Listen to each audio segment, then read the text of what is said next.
Check, check, 1, 2. All right. It's working.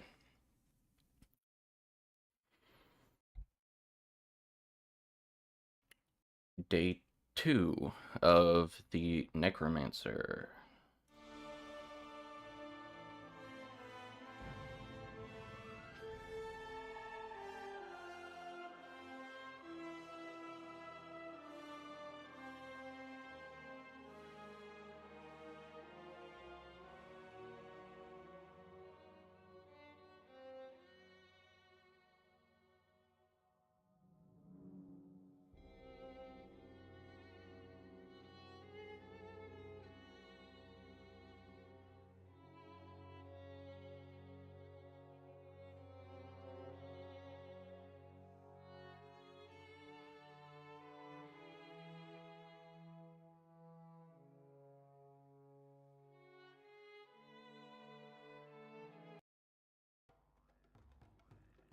Okay.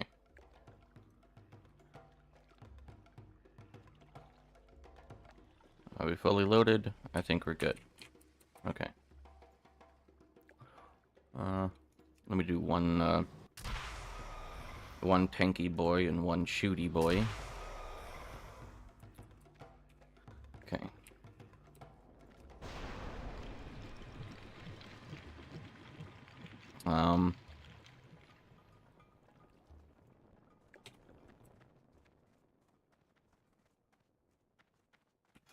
Let's see.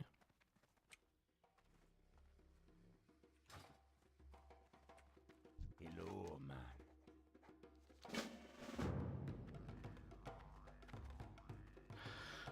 You know what? Ascension Village seems to be like the epicenter for trees. So while I'm here, why don't I go ahead and get my wood cutting to 75 real quick.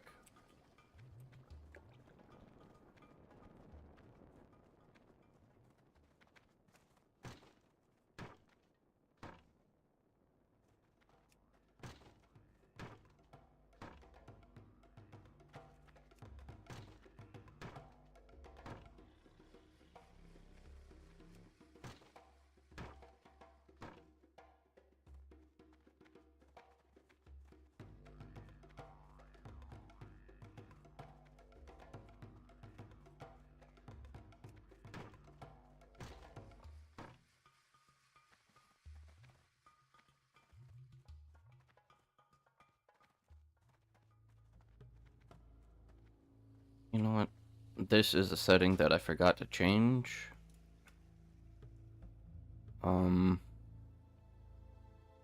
Names? No. Display? No, where is it?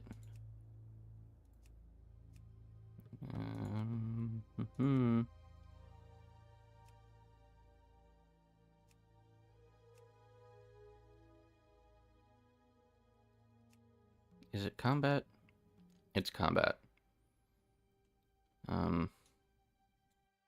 Nameplate vertical offset.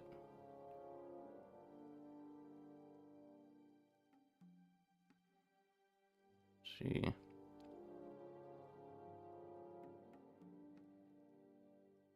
Two seems to be good.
I don't know what this troll is up to. Makazgar. He's a troll, but he's hostile. And I don't know why he exists here.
Hey, there we go.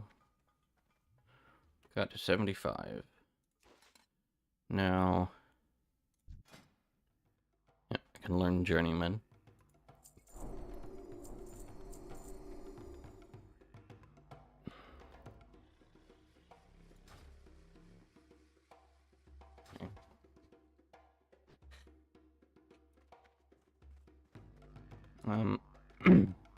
Now that I've gotten to 75, I'm gonna stop tracking trees.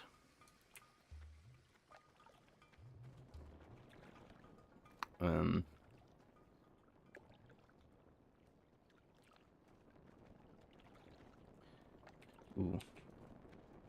I should be able to buy bags here, right?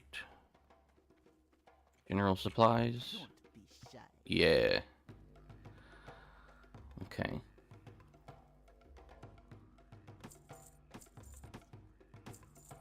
There we go.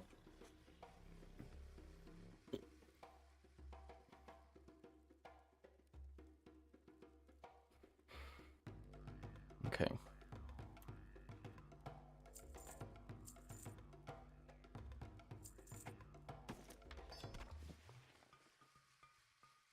Bye-bye now. Me got the good stuff, man. Any recipes? No. Be good. Talk to me. Weapon merchant, can I get a better... something? No. Later.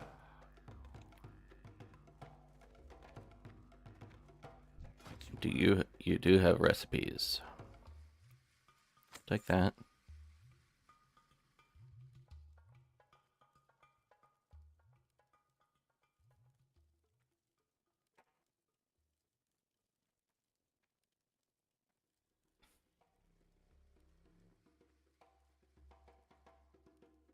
Take that one too. Stay away from the voodoo.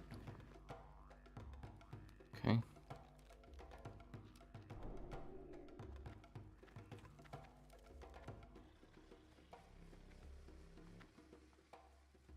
You know what? I feel like doing some fishing.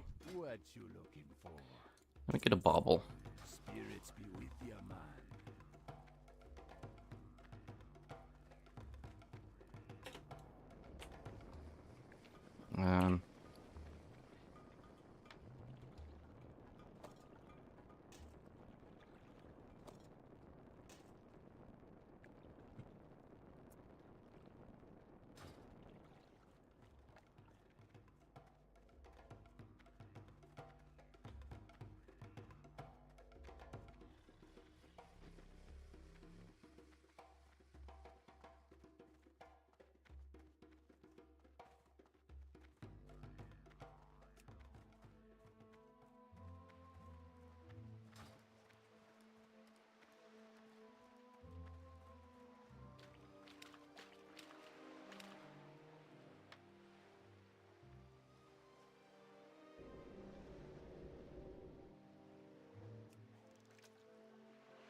Even fishing gives experience.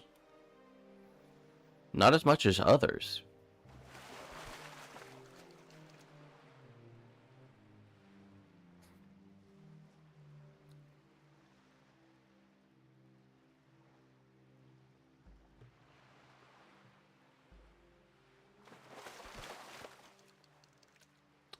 Interesting.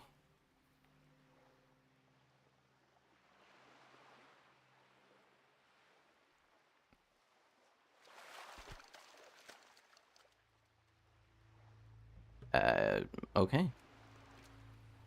I don't think water snail is a normal trash item you can fish up. They must be custom.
Yo, Nimbus, what's up?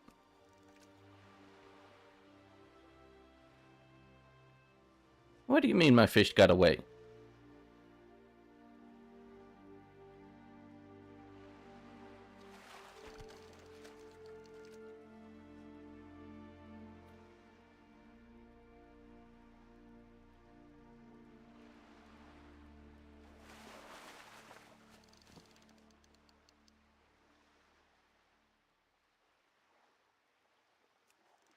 Nice.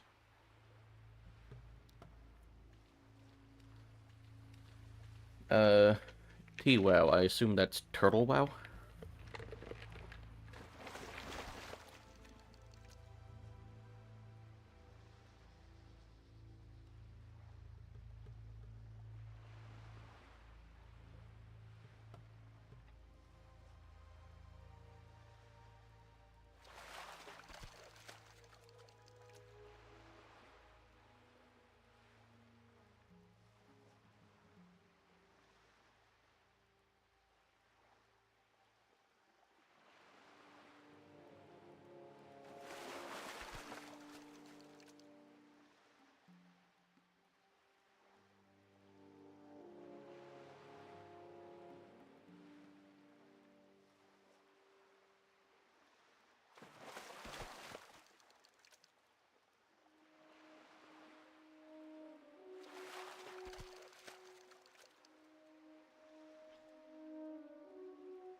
Okay.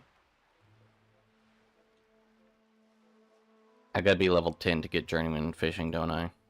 Yeah, I do. Okay.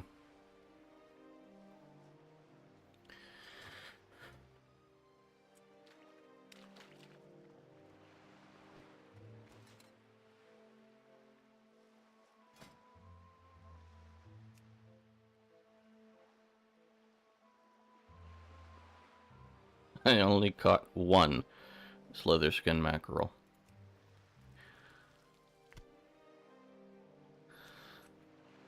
Okay.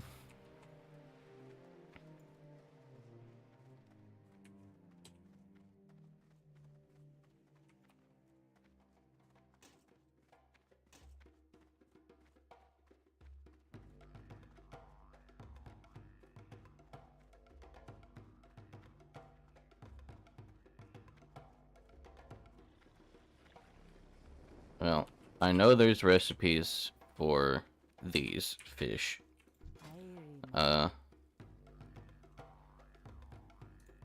Apparently not in Sinjin Village.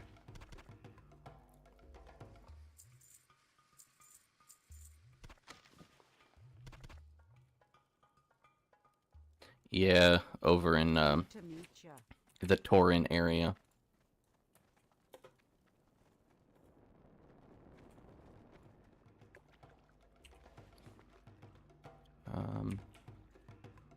Let's see. You know what? What the hell? Let's make a journey. So, right now, I just went nuts on all the trees around Sinjin Village and got to 75 woodcutting. So, I've got a bunch of logs. The only sawmill I know of is over here, next to, Misha?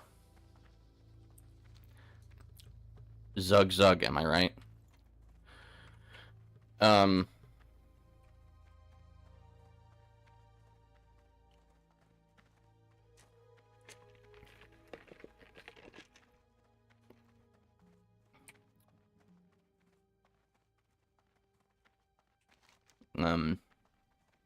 I'm gonna head up to Bloodhoof, set my hearthstone there.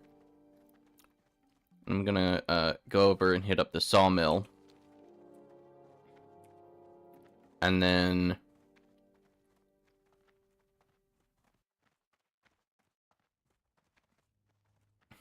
then go to Orgrimmar, and then fly over to Thunderbluff, and then walk my way down to Bloodhoof Village.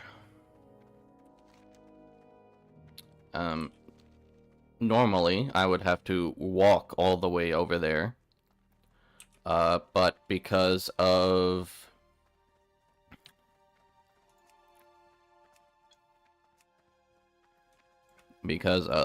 this bad boy, which I've already used,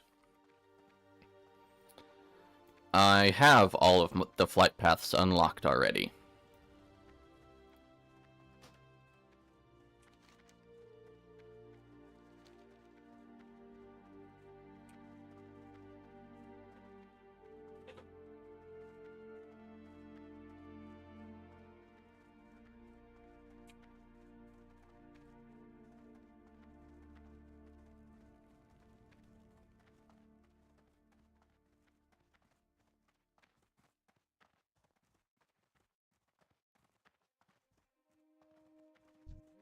For some reason,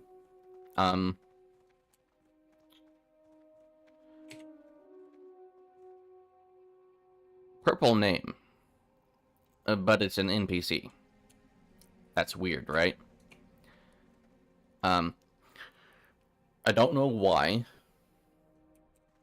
but for some reason, the NPCs that exist, well, the NPCs that exist to be healed for the priest quests, those NPCs have purple names like players do.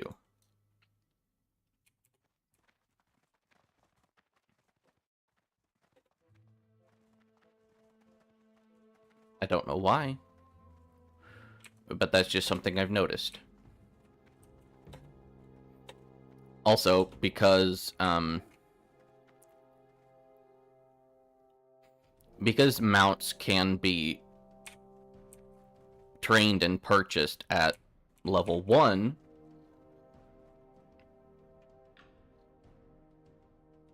you know, that could be. I didn't think about that, but that could be. There's What do you need? traveling riding trainers and mountain merchant that exist in the like second Hearthstone city after the starting area. Like every race starting area, the second, not major city, but city that has a Hearthstone, an innkeeper. Those cities, like Brill, Bloodhoof Village, Razor Hill, they have these mount NPCs, and they match your race. So, like, because I'm an orc, this dude sells wolves. If I was a troll, this guy would sell raptors. Go forth to victory.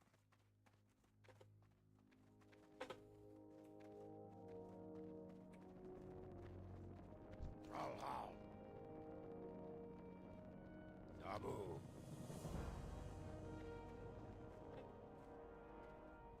Blood and thunder. Loktar. Dabu. Strength and honor. Farewell.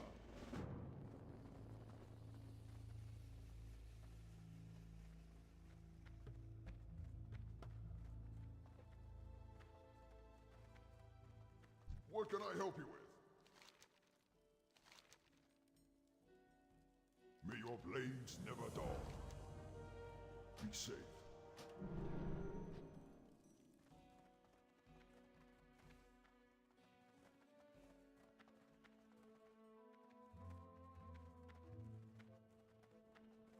This guy sells the recipe for Scorpion Surprise, doesn't he? Help you with. Yes. Yes, he do. For the Horde. Thrall Hall. Go forth to victory.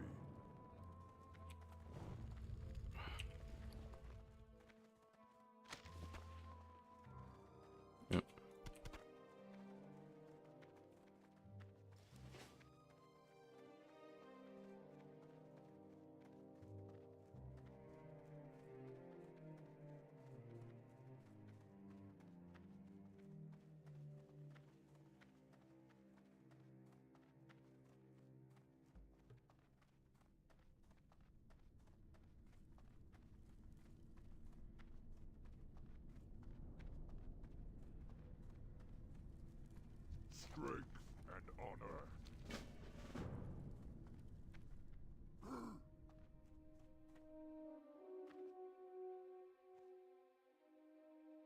Skellies.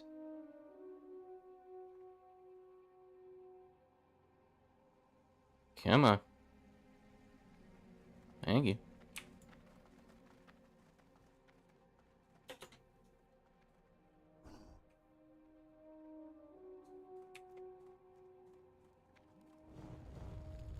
Ow.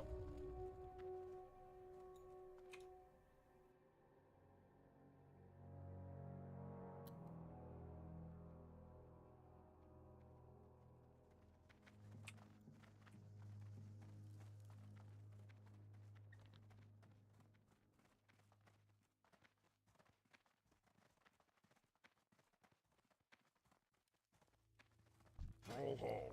You don't have any recipes I want, do you? Nope. For the Horde.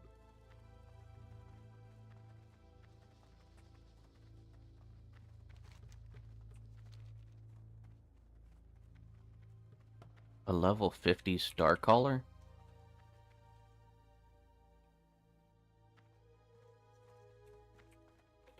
Okay.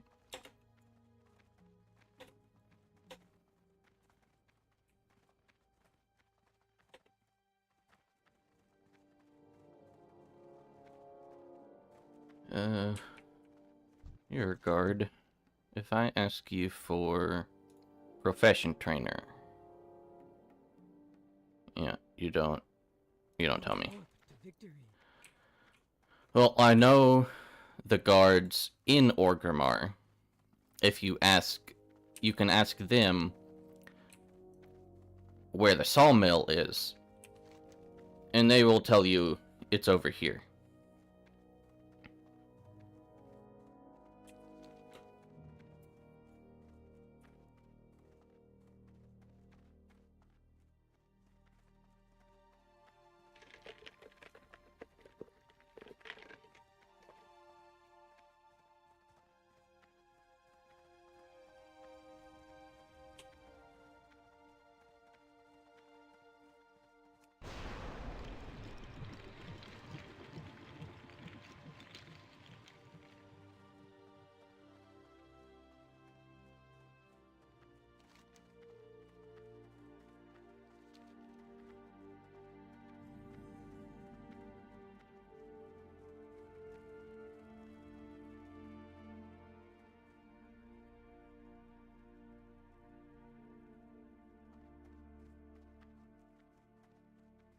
Hmm.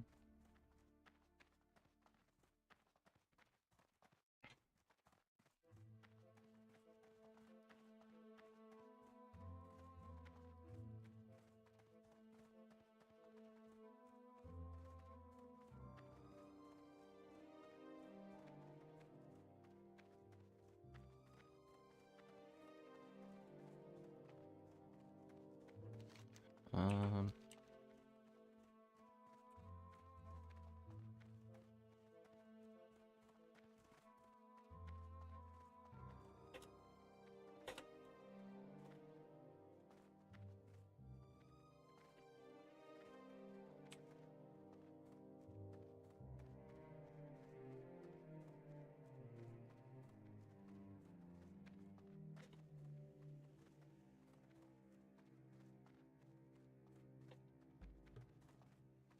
Sawmill should be over here.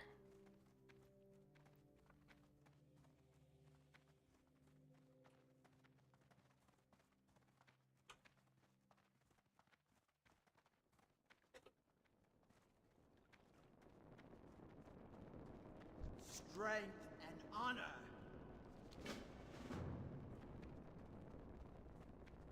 Here it is.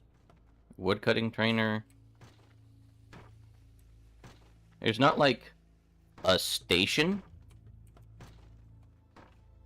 There's not like you know, a forge or an anvil. There's nothing you can highlight that tells you it's the sawmill. But this is it. This is the spot you have to be in order to do woodcutting. So like, if I come out here,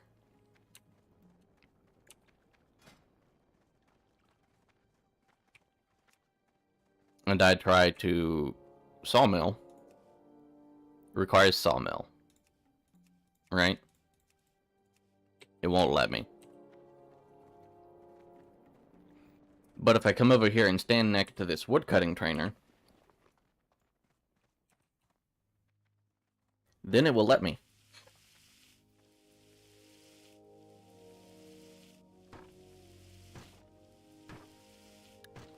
And it does make the smelting sound effect. So, that's something.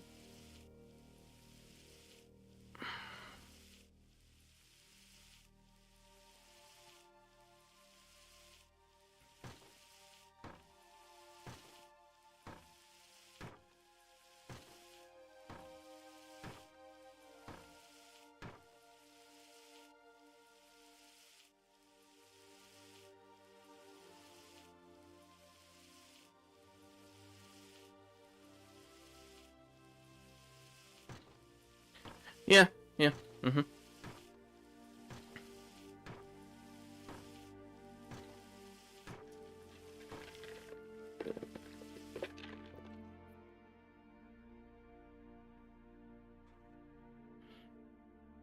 Now, I don't know if I will need these planks for anything. You wouldn't think that you would need planks for tailoring or enchanting, unless maybe the wands take planks made from wood cutting.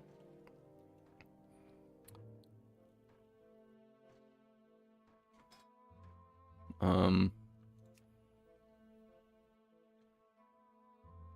see.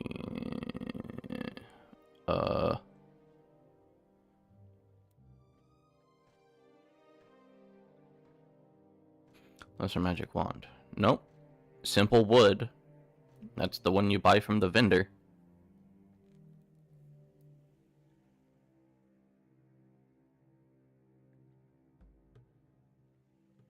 Let's see. Greater magic wand is still simple wood too.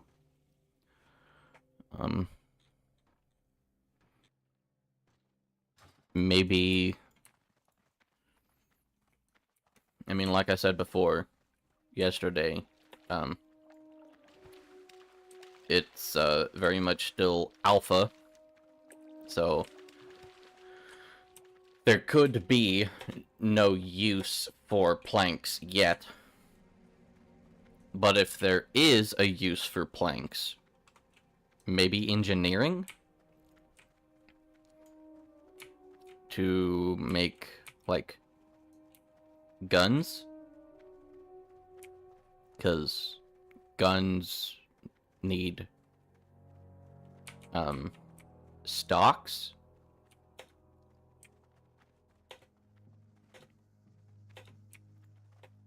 That would be, like, the next logical possibility.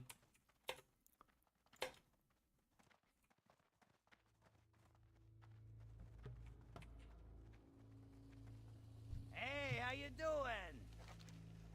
Be good. You know, I feel like the radius to get burned by campfires is a little large.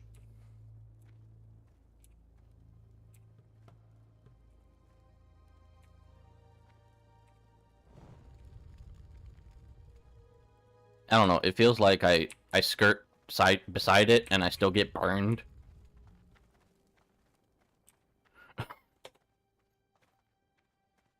Hot fire, yeah. Yeah, I know, fire hot.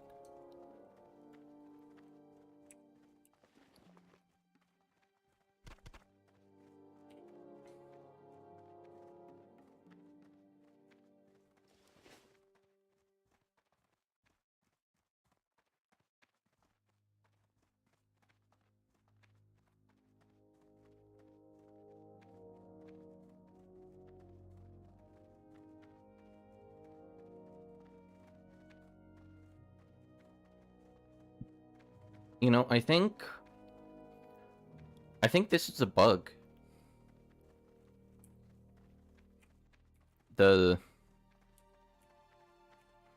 Or just something they didn't code properly. Because apparently changing zones desummons your summons.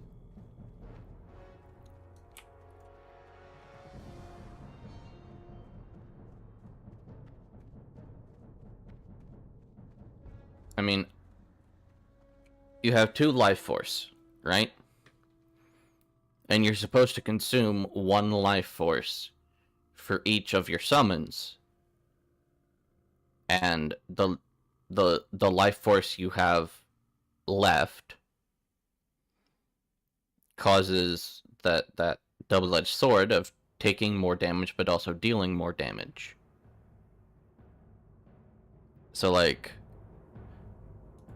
if I summon one thing, I have 1 life force left. But if I summon a second thing, I still have the debuff.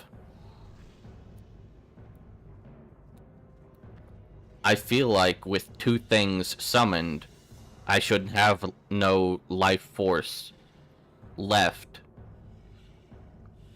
And therefore the debuff should go away. Or it should change to a different debuff.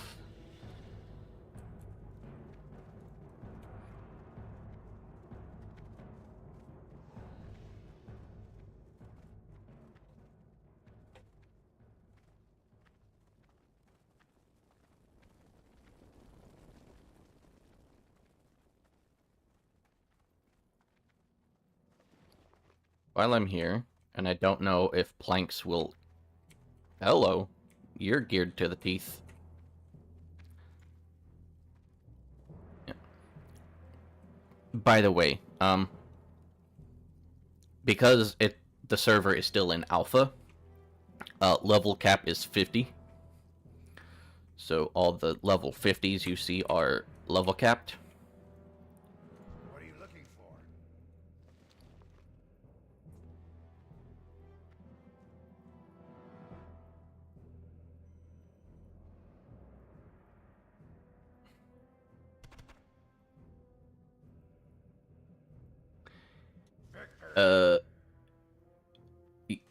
Turf? Yes. It is a private server. It is the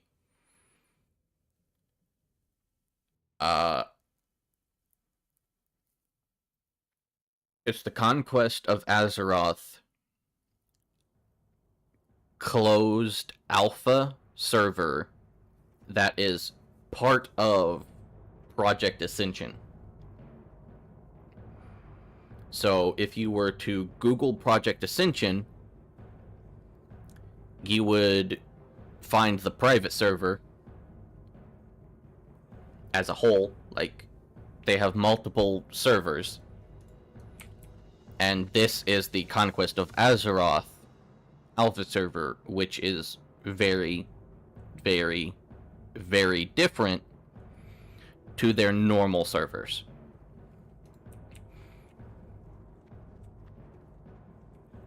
Yes. On this server,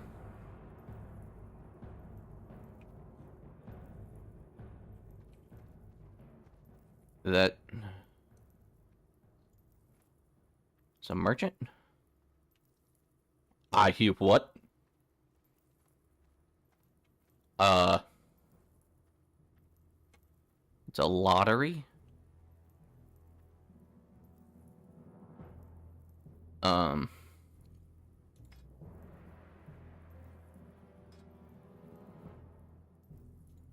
Okay. That's different.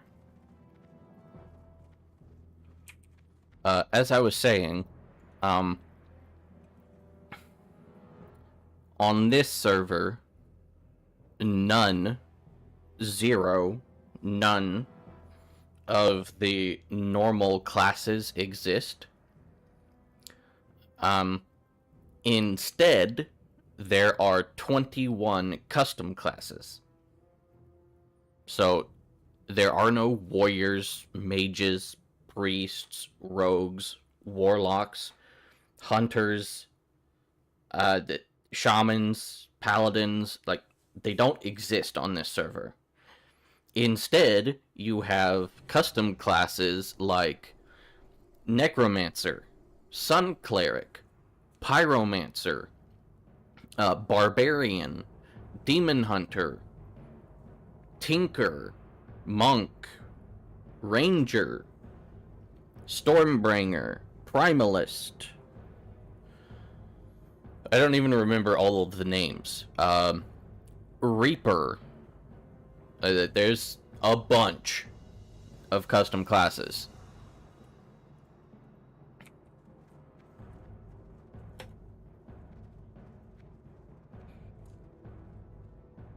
Yeah. So there is a store, a real money shop where you can buy quality of life things and cosmetic transmog stuff. However, I would not say that this server is pay to win. It's pay to save time. Because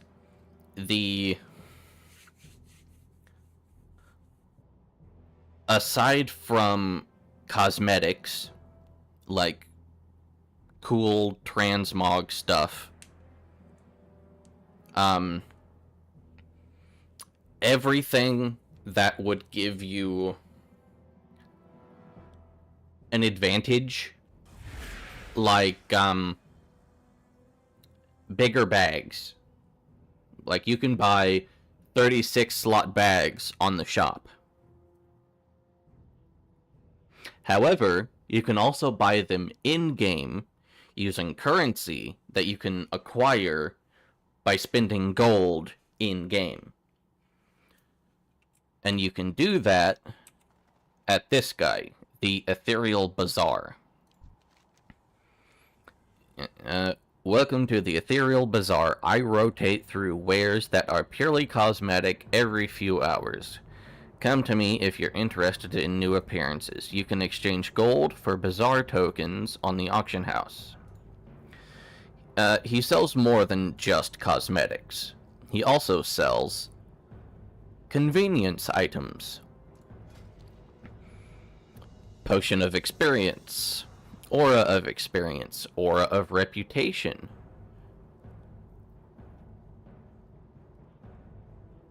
$22 slot bag. So, 12 slot bag, 20 slot bag, 22 slot bag, 26 slot bag, 36 slot bag. And that's the biggest bag you can acquire, is Mechatorque's never-ending storage contraption, which is a 36 slot bag. And you could have all 4 of those.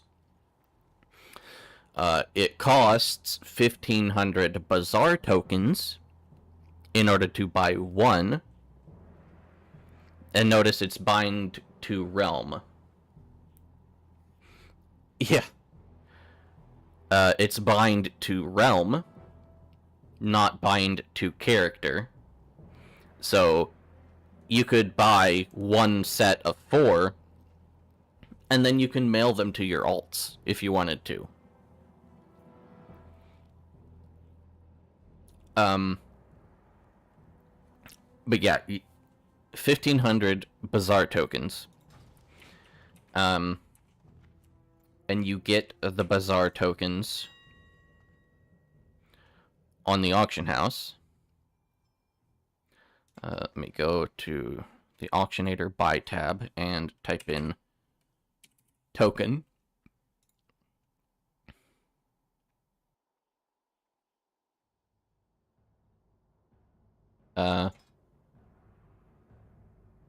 Search. Maybe there aren't any. It is the alpha server.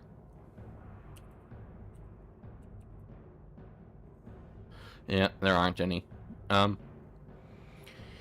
Anywho,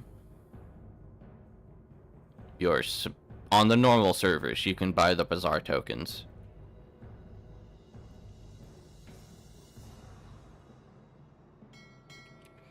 But there was this raffle guy out here. Are you a tinker? No, a ranger. Okay.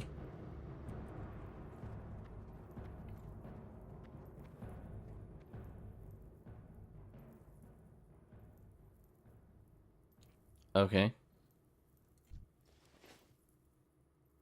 A Bazaar token lottery.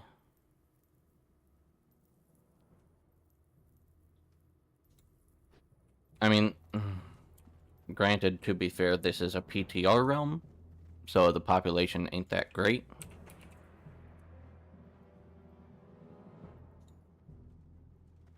Is there not a /who?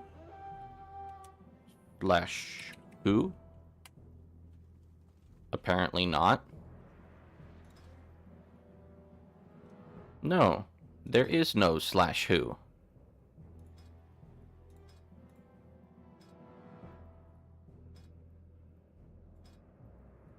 Okay.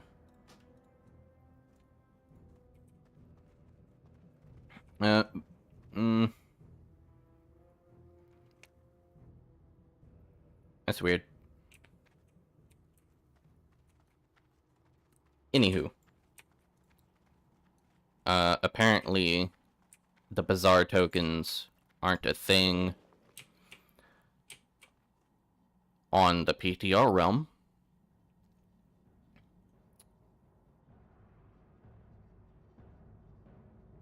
Oh, yeah. Also, this Thomas Yance guy. I don't know why, but he sells all of the starter clothing. Like when you create a character, the gear, the clothing you start with, for 5 gold a piece.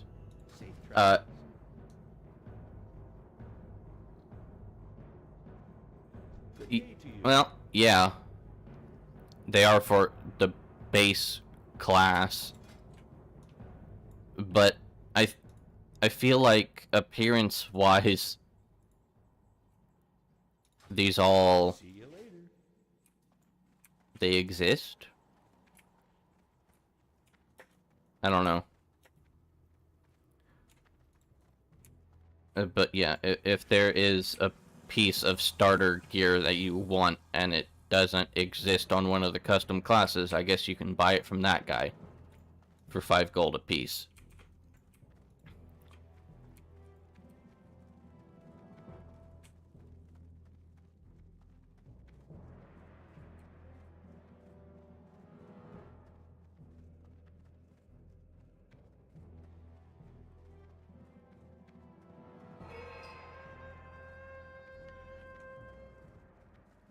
Blood Bowl Gurubashi Arena has begun.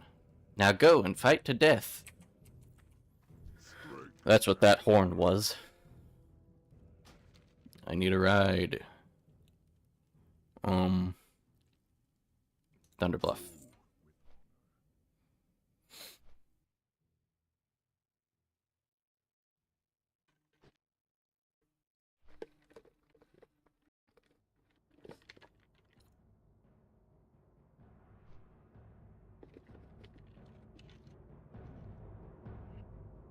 Very much retail-looking wyvern.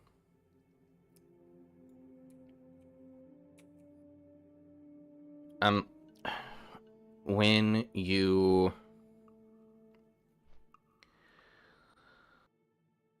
on the launcher,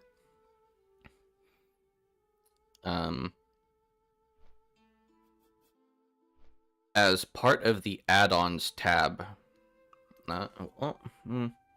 maybe I can show you on the stream real quick. Give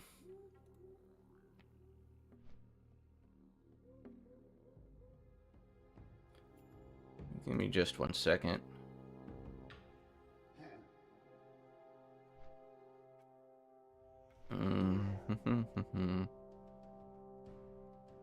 Let me see if I can add a source.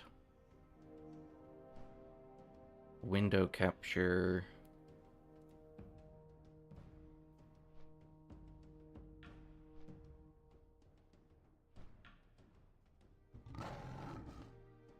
Okay.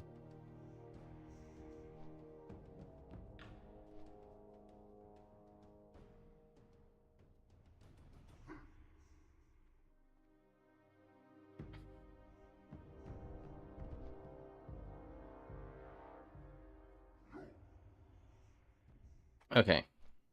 So this is the launcher.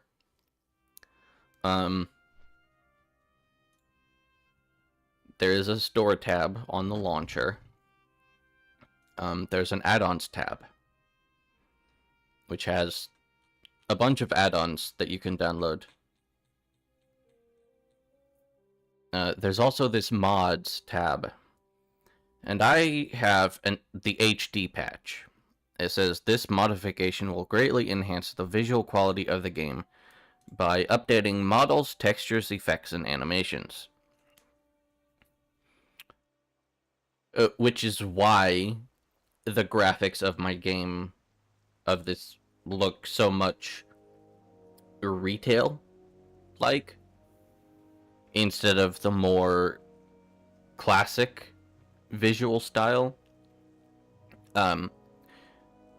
This is optional, obviously. There's also a bunch of different, like, language translations.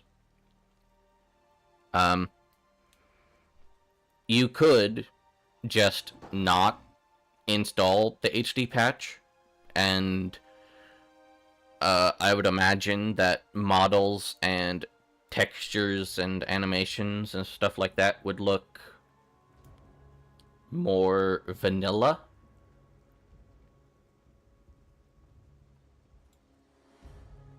But there you go.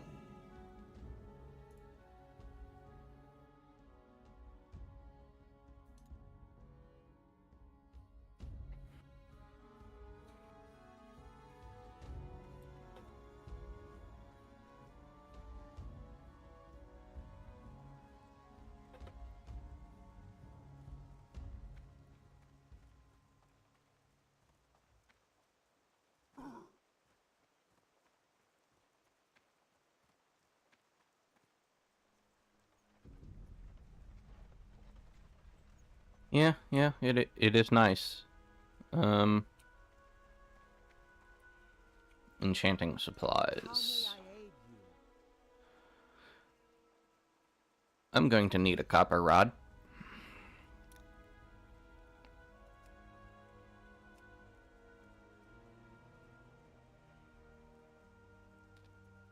May the eternal sun shine upon you. Apparently I need a different floor.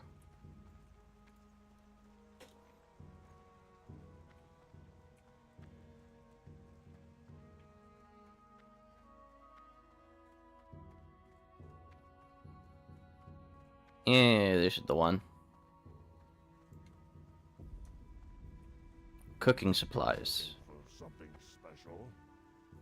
Yeah, mud snapper.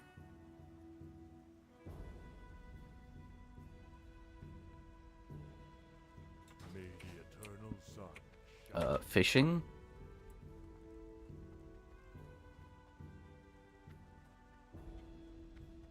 Hail. Brilliant small fish. You know what? Sure. I'll take the strong pole. And the starter fishing pole does not have a sale price.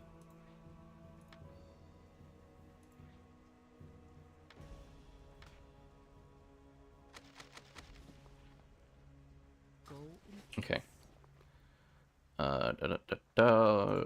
Small fish recipe. Okay.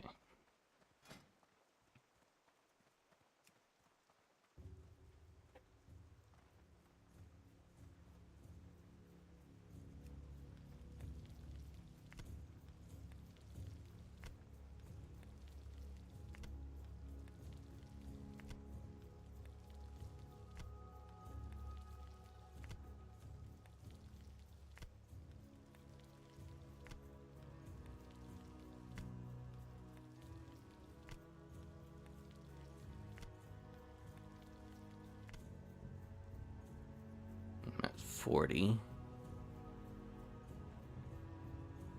I can learn Scorpid Surprise.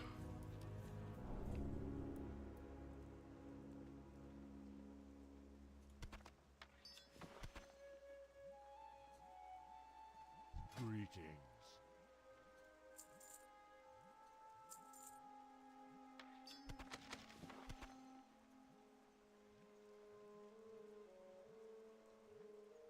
Be careful. Okay,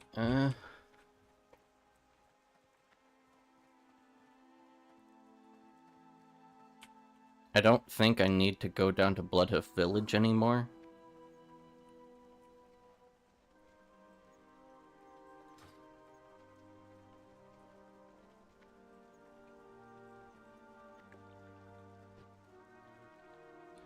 Yeah, I don't know what the Sanguine Workbench is for.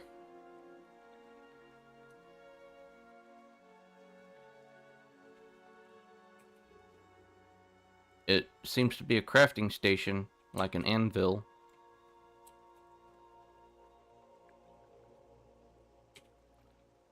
I agree. It does feel cozy. I don't know what the Sanguine Workbench is for. I've seen... There's like one in every major city.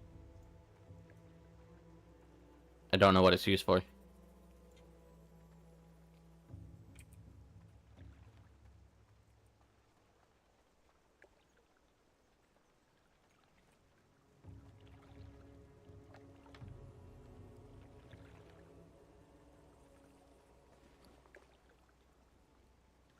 Let's see.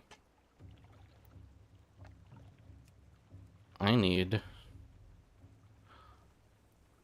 a few more small fish in order to learn these last two recipes.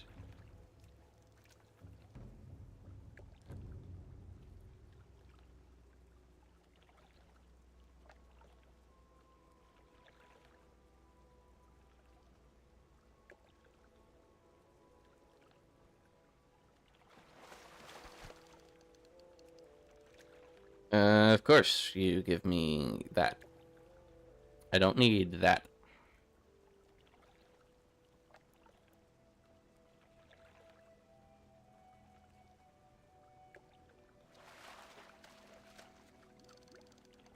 Necromancer.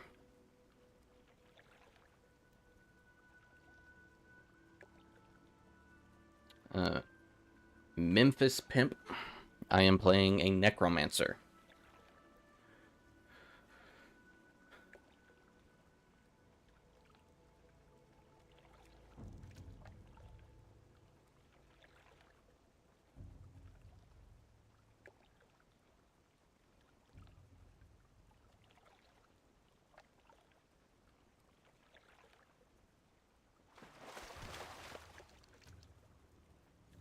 I think Thunderbluff is too high level, fishing-wise, in order to catch the fish that I need to catch.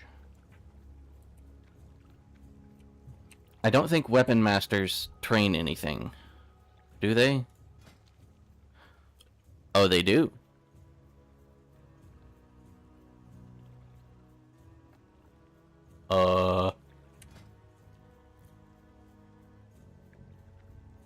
Uh-huh.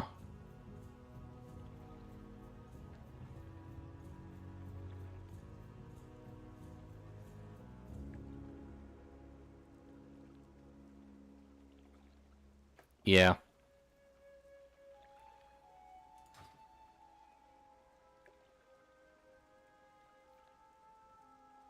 I don't think I need one-handed maces.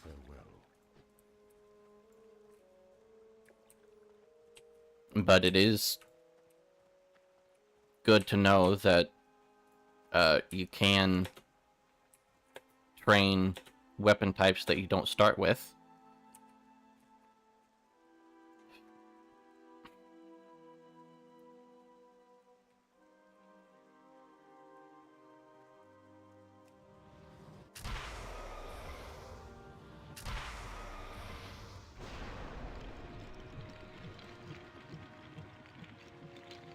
It.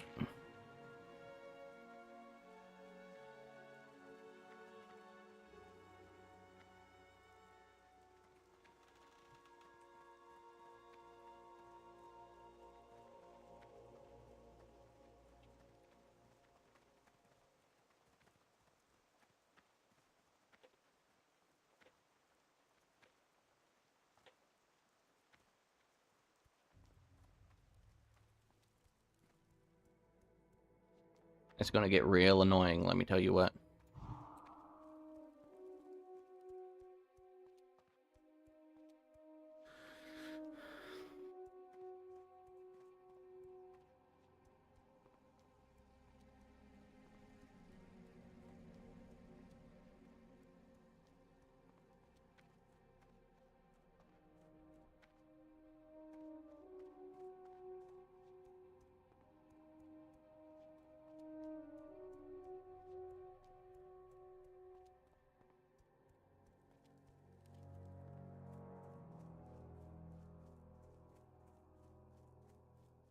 What are the talents and spells like of this class? Well, I'm only level 8, so unfortunately I can't see the talents yet. I don't know what they look like. But the spells, so right now, I have this passive life force thing. Let's see.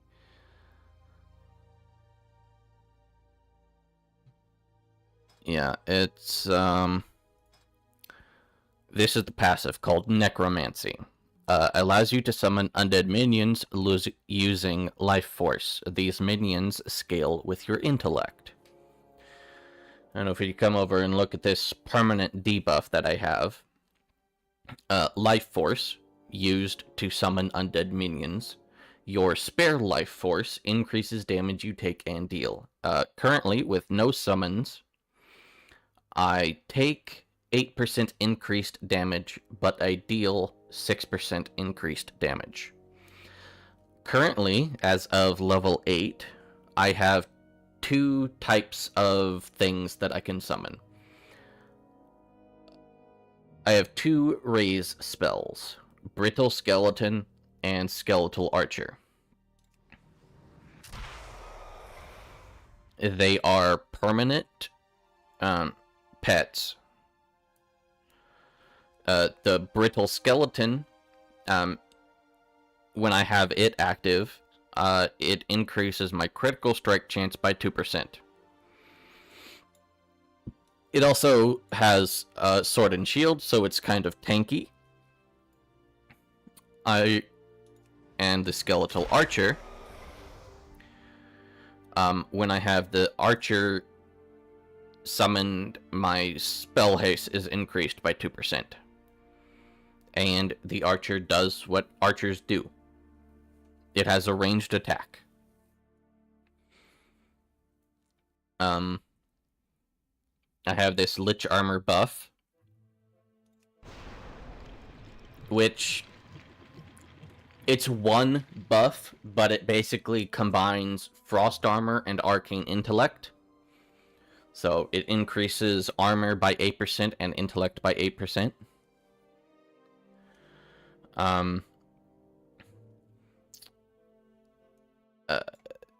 I currently, my weapons are a one-handed sword and an offhand staff.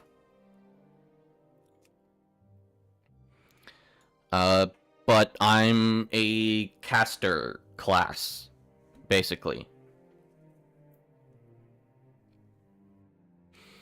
You just started Project Ascension. How do you get into Conquest? So, here, let me bring this back up. So, you're on the launcher, on the home screen, right? There's this drop-down menu, Live and PTR.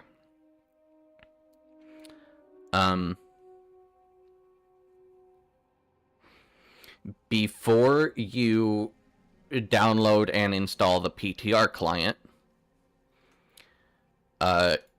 you need to go to the store and then click on Web Shop, which will open up your internet browser to the ascension.gg/store.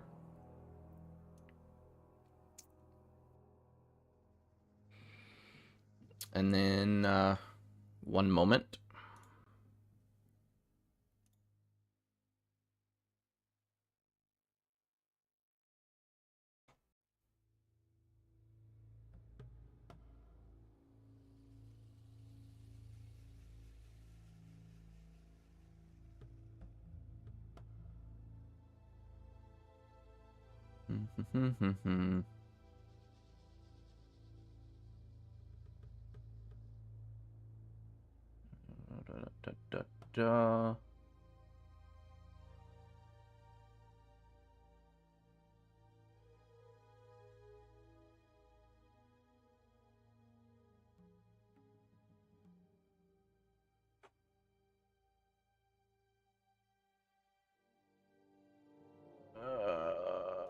Okay. So, it brings you to this page. From here, you visit this shop, which is the Rexar Conquest of Azeroth. And then up here, you will see two bundles. Conquest of Azeroth Thrall bundle, Conquest of Azeroth Area 52 bundle.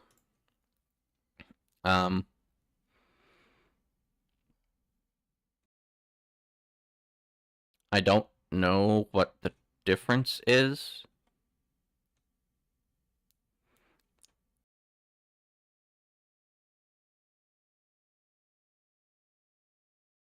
I don't think there actually is those.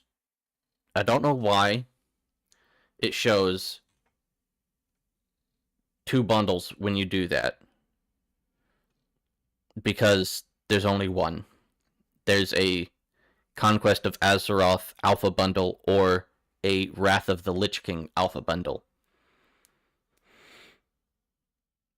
If you want to do Conquest of Azeroth, you need to purchase, with real money, the Conquest of Azeroth Alpha Bundle. Which, the important thing is it will give you this Conquest of Azeroth travel guide as an item that gets sent to, it becomes part of your vanity collection.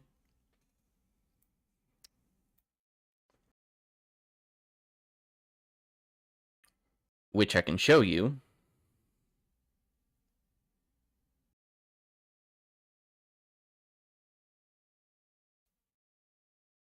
If we go back to this scene, and I turn this off, that item gets sent to the vanity tab.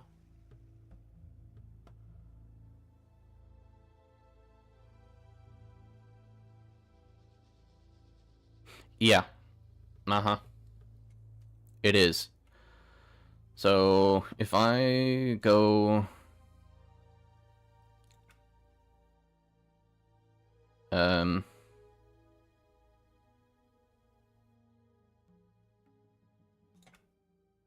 Here. Conquest of Azeroth Travel Guide. You get this. Whatever server you normally play on as part of Project Ascension, deliver this item to your character, then right click it in your bag, and it will unlock access to the Project Ascension Alpha for your account. Then you can go back to the launcher, download and install the PTR, and log in, and then you can play on the Conquest of Azeroth server. I mean, you get a whole bunch of other extra goodies as part of the bundle, but the only way to get that Conquest of Azeroth travel guide to unlock access to the server on your account is if you purchase it as part of the bundle. Unfortunately, that's the way it is. And the bundle currently costs 100 donation points. And in order to... the cheapest way to get 100 donation points is to buy the 105 donation point option, and that currently costs $35 US.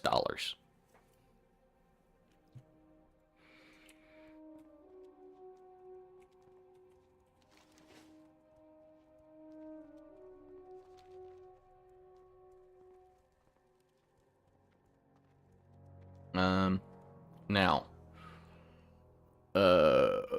back to the question that Memphis asked, the talents and spells. As I said, I am not high enough to see the talents yet, so I have no idea. But spells, I already mentioned the summons. Yeah, I should level some more. The summons, the Frost Armor, Arcane Intellect combo. Now, unfortunately, I only get to see the action bar for one of the pets. I don't know. But I have this Grave March, which functions very similarly to the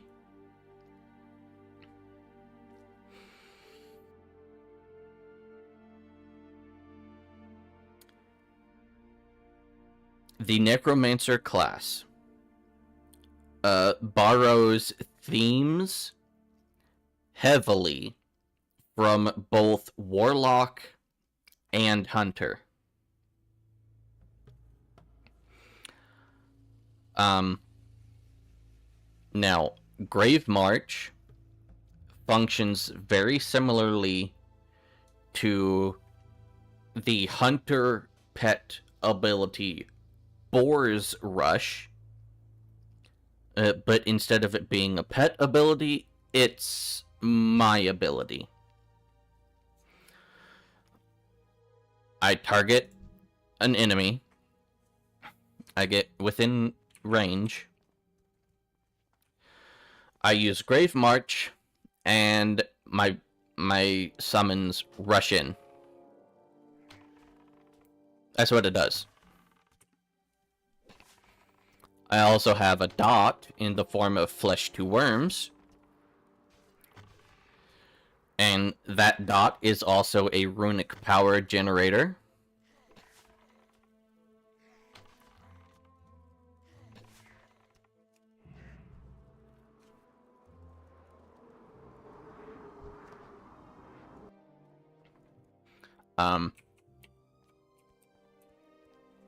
My Shadow Bolt equivalent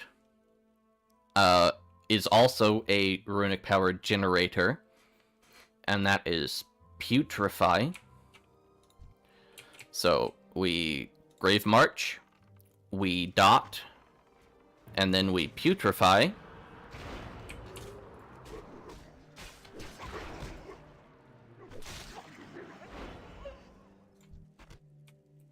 Right?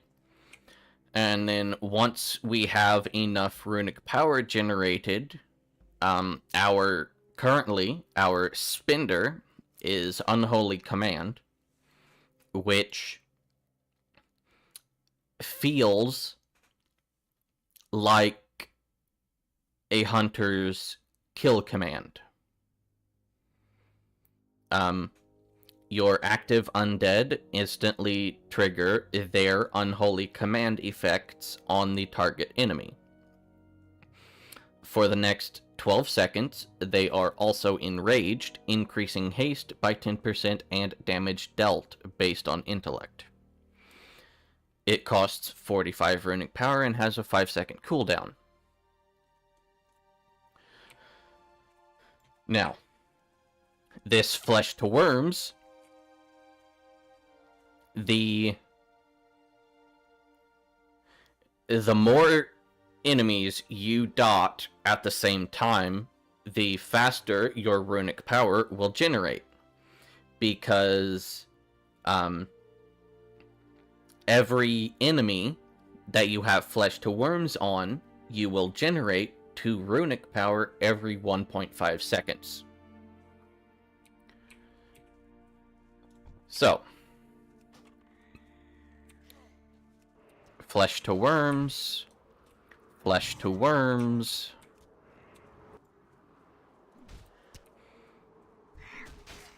Flesh to Worms over here, and over here, and then, if I don't die,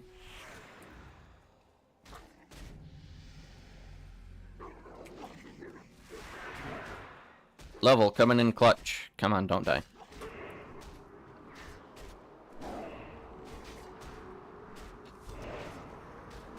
Come on, don't stun me.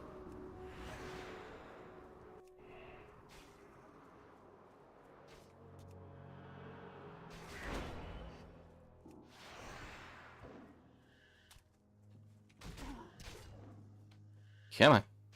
Come on.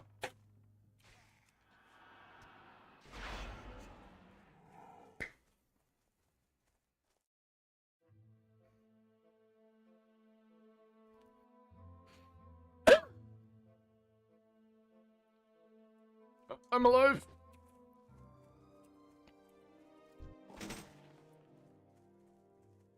I just got 4 greens and a bag from that one enemy.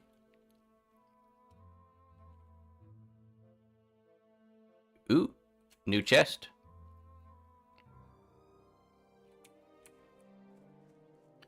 Got me over here looking like a shaman.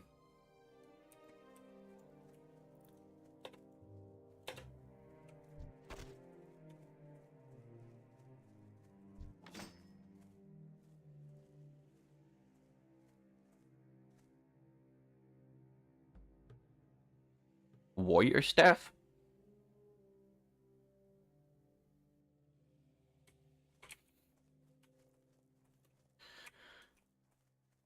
But that's how the class plays.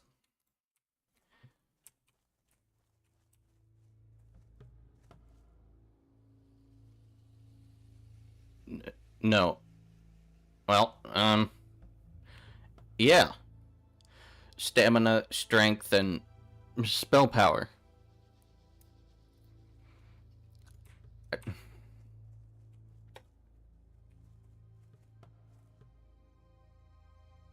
Melee shaman?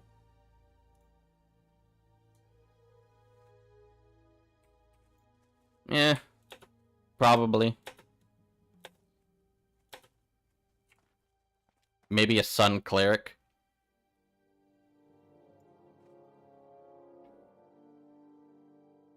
Yeah.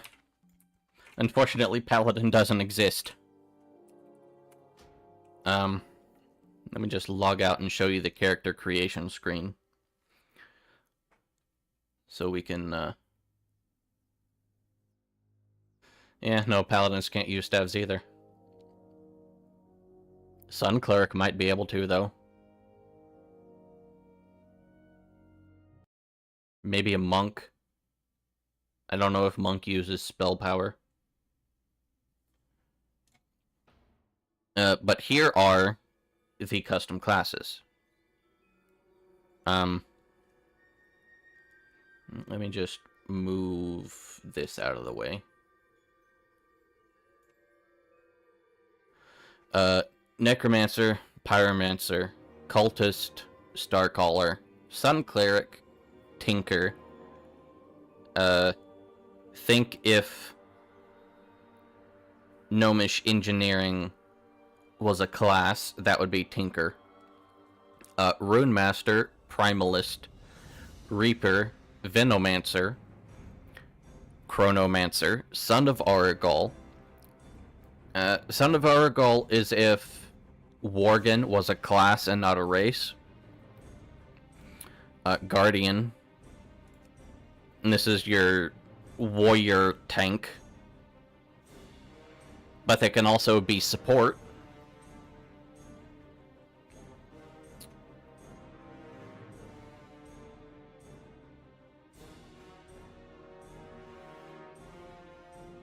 Right.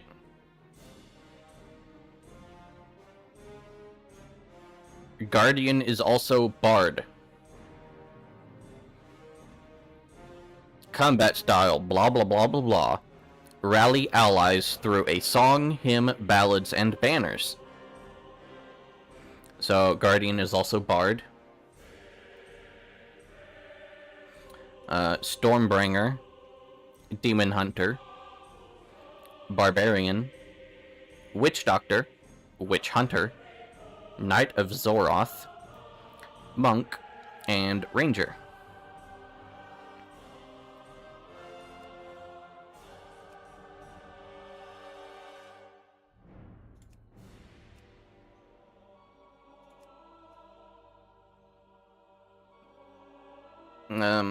Cultist.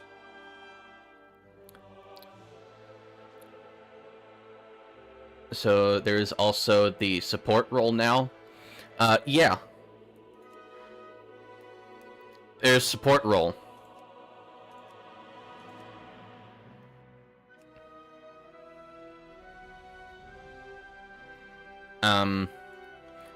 This...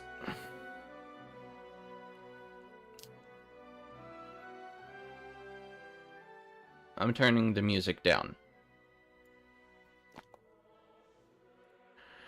Because I can barely hear myself think over the music. From my understanding, support role is... It's not healer, because healer does have a role. But support role would be like crowd control or buffs.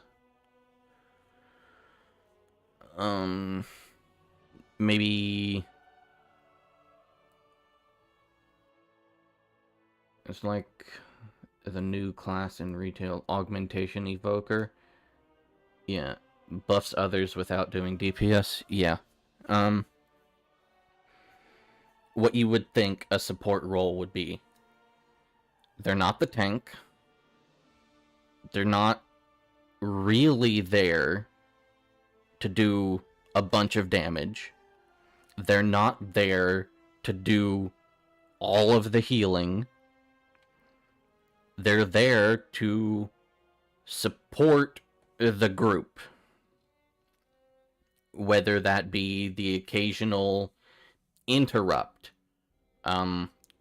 group buffs, maybe a little off healing here and there. You know? Maybe a bubble here, or a dispel, crowd control, etc. Like, they're support. Yeah.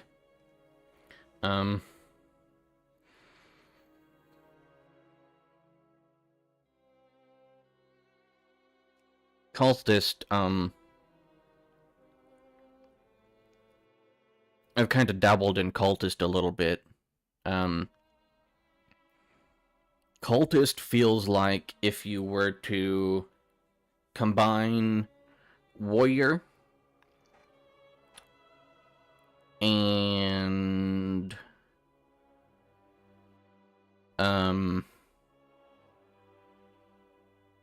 Caster, combine Warrior and Priest, and you get your power from the old gods, like Cthulhu, N'Zoth, Yogg-Saron, etc. And as it says up here, your secondary resource is insanity, because you've got the fucking old gods babbling in your ear and shit. And it's kind of fun.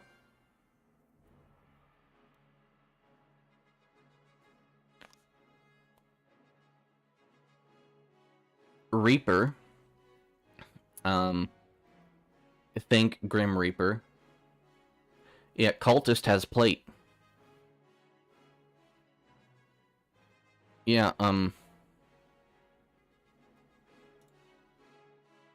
Cultist.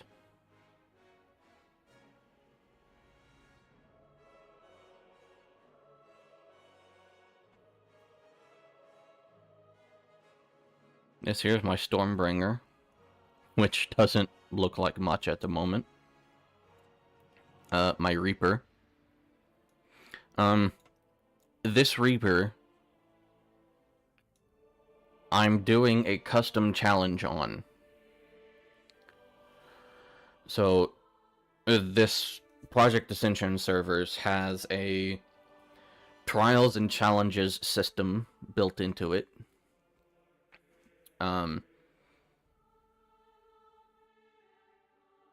There's a bunch of challenges that the Project Ascension devs made. They exist as individual challenges. And if you create a brand new character, and like, before you gain any experience, before you loot anything, in the starting areas, within a few feet of where you spawn in, there is an NPC called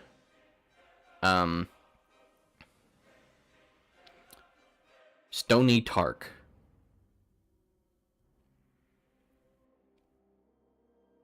Let me know if you get that reference.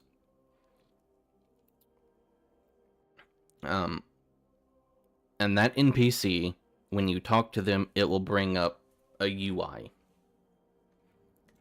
Let me just create an I don't care character real quick.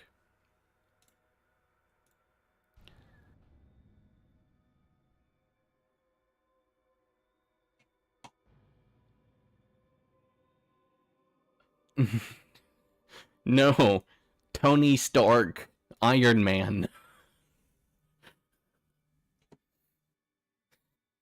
Not Shadow of Mordor.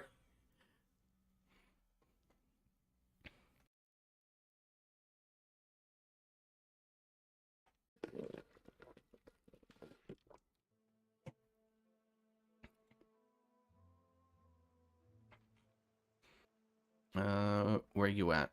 There you are. Stony Tark. Trials and challenges. You talk to this guy, and you have this Trials and Challenges UI. They have various rewards.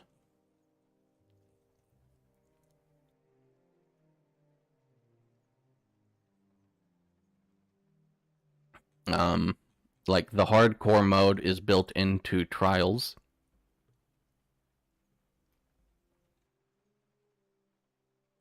Along with Iron Man's and Nightmare modes and blah blah blah.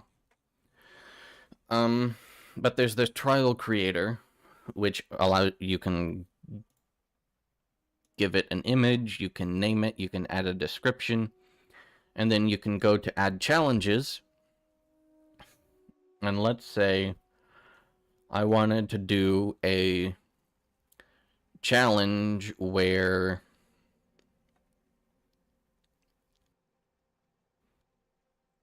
I'm only allowed to RP walk.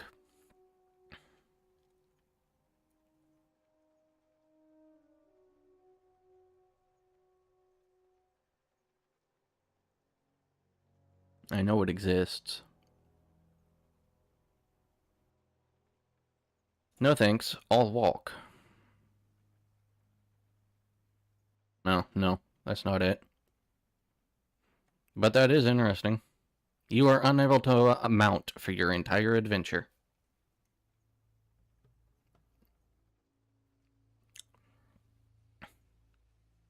But I know there's another one.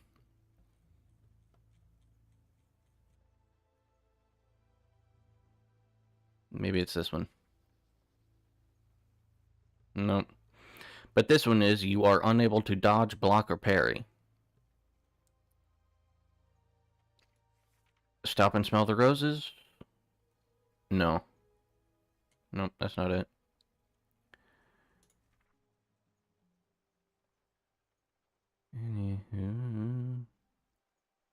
Leprous? No.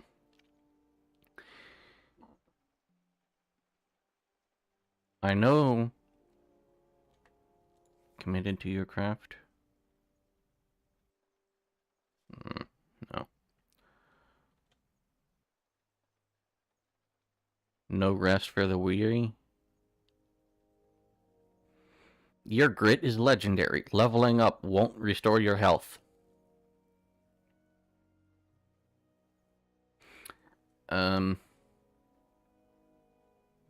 Warrior Brain struggles.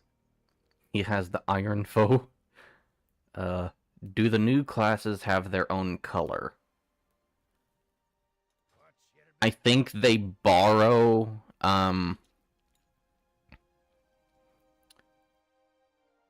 thematically appropriate colors from the normal classes. So, like, this Sun Cleric, right? The class color is this pink, which is the Paladin class color. And that apparently is the closest to what a Sun Cleric is.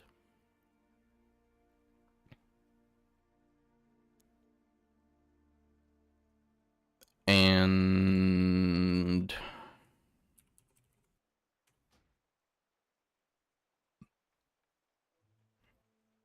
Well, I know the Necromancer,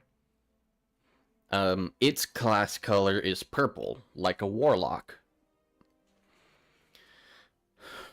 So I don't know if there's like custom class colors, but they do have class colors. Talk to me.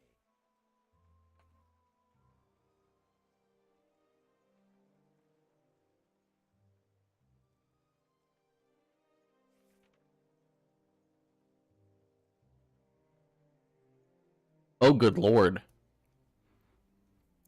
Grounded is a challenge. Your leg muscles are weak, and you're also not a very good plumber. Jumping will automatically kill you. No thank you.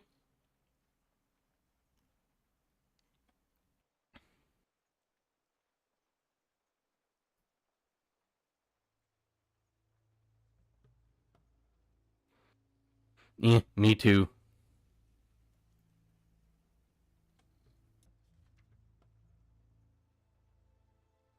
Here's another challenge. Potions taste gross, so you refuse to use them. You are unable to use health potions.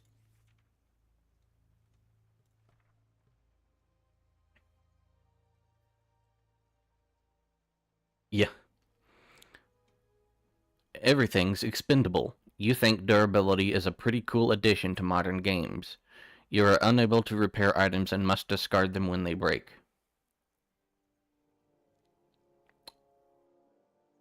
Breath of the Wild much?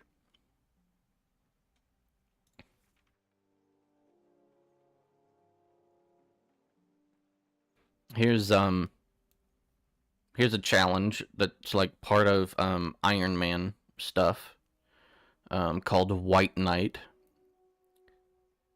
Unable to equip items higher than common rarity.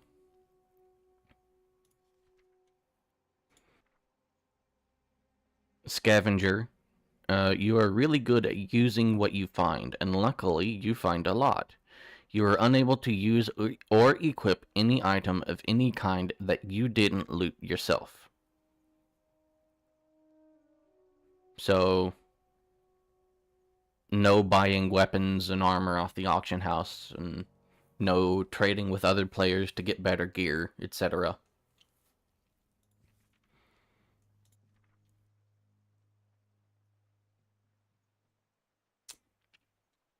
Here's a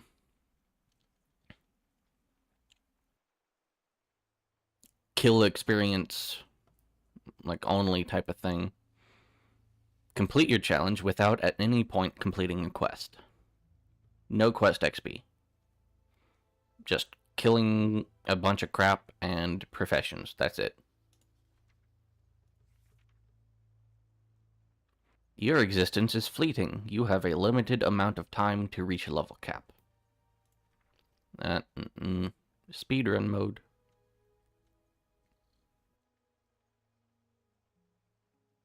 The floor is lava. Don't stop jumping. No, thank you.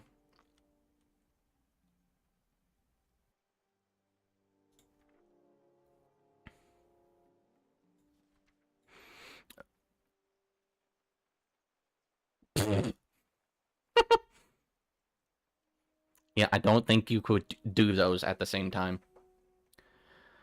Perpetual Prowl. Immerse yourself in a thrilling test of perpetual motion known as the Perpetual Prowl Challenge. In this extraordinary feat, you are forbidden to ever come to a complete halt. Your relentless movement becomes the very essence of survival and progression. You're just always moving forward. You can never stop. If you want to talk to an NPC, you better start running in circles. Because you can't stop.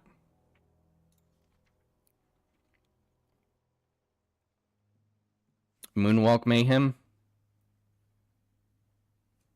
You walk backwards instead of forwards.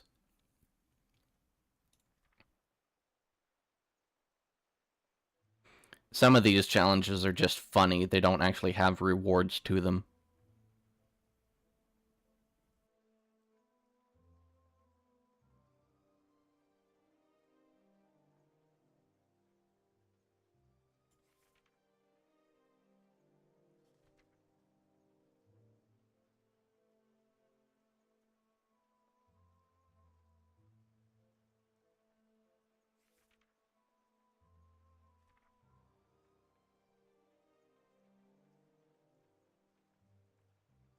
No, this is not my first private server.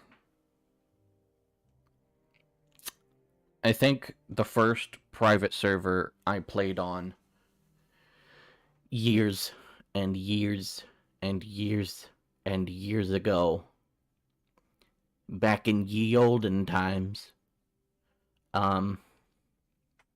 was Wowgasm.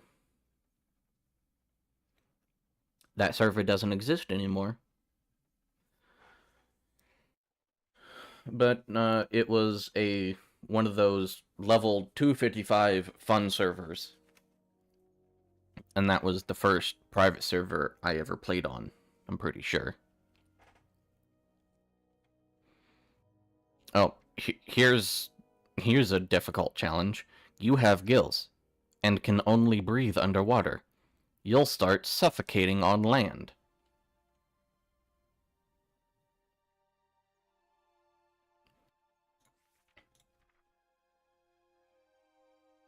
You don't really care about stuff.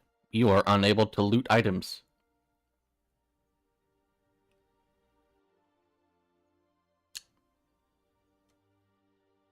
Uh-huh. You think Barons is bad? Solithus.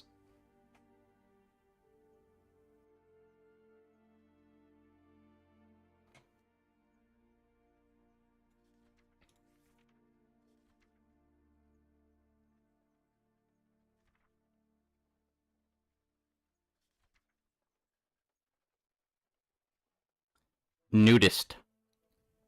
You are unable to equip or wear armor of any kind. Naked Brawler. All the way to level 50.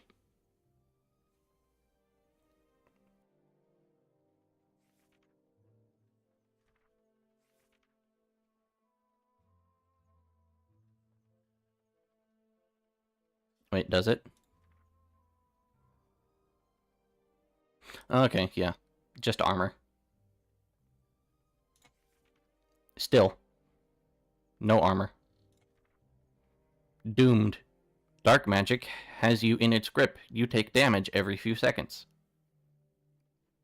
A permanent dot you can never get rid of. It's always there.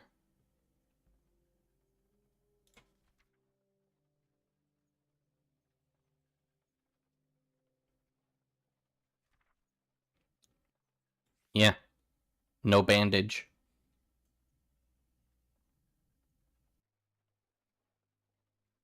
Possibly no eat.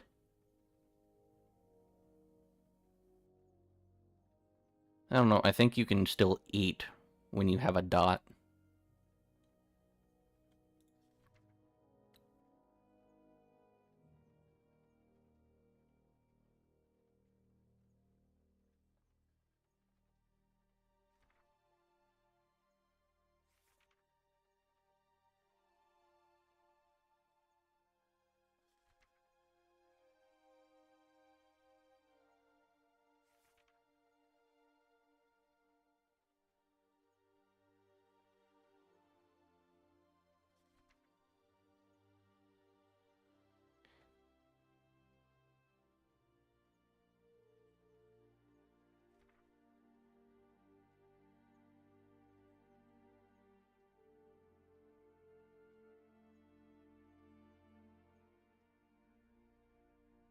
Oh yeah, this is the one I was talking about.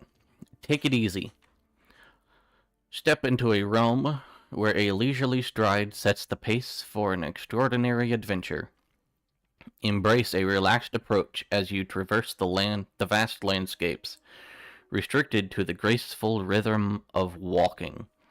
Discover hidden wonders, engage with intriguing monsters, and relish the smallest details that might otherwise be overlooked in a hurried journey.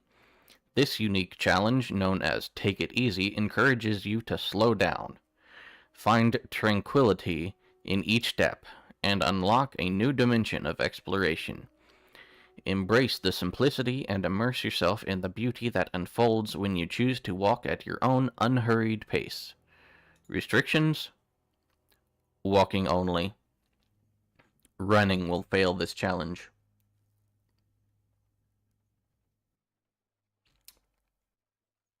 Just RB walking. Everywhere.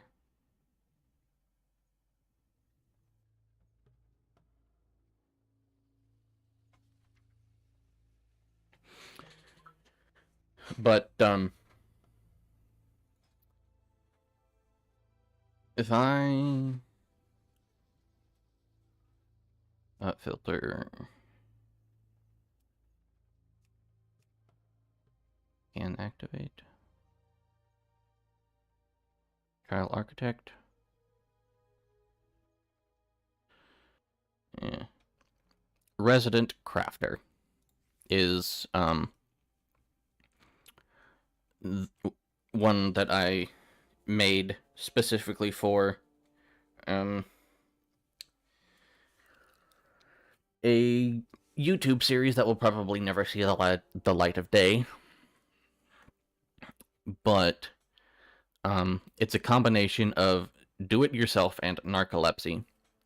So, you can only use what you create yourself, and you need to make frequent stops at rested areas, or you risk passing out and never waking back up.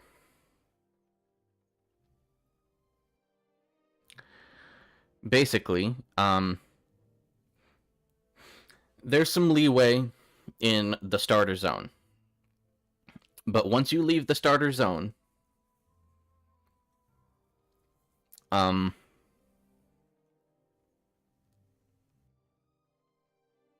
yeah. No fishing, though. Because you can't create a fishing pole. And you can't equip it because you can't create it. Bags are a pain in the butt. Because you need to have tailoring in order to make bags.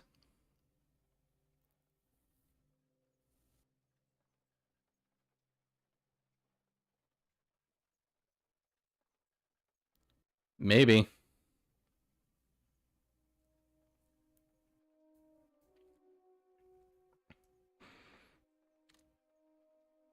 But yeah, the restrictions for Resident Crafter. Only self-crafted items, no arena queue, no battleground queue, no dungeon finder, and fatigued unless resting. So,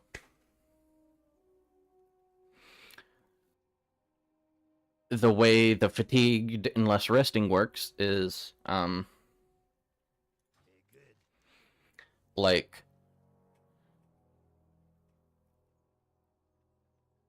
I was doing it on an undead character. So, outside of Death Knell, once you escape Death Knell, you have to quickly make your way over to Brill. Because you have 7.5 minutes until you die. If you're not in the starter zone, or an inn, or a major city. But if you're not, if you don't have the rested thing, you have a fatigue bar. Like when you try to go out of bounds, like crossing an ocean or something like that, you get that fatigue bar. Because Blizzard doesn't want you venturing too far out past the normal areas, you know? You get that fatigue bar if you're not resting.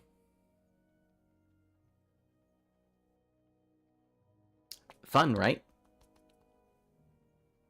Makes every excursion to go questing a speed run.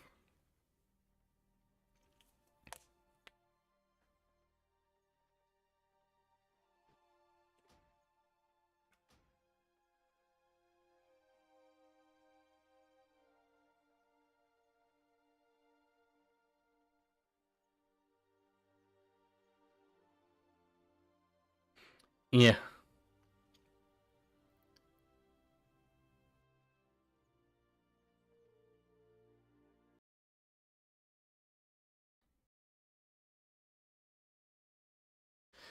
Yeah, so for this character, which has that challenge on it, where I can only use the stuff I craft,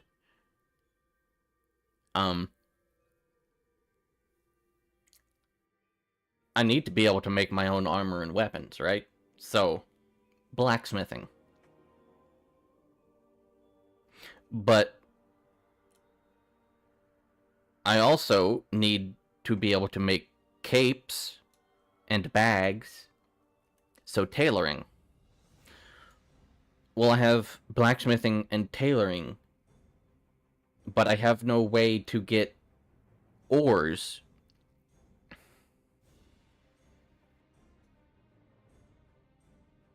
or leathers for tailoring.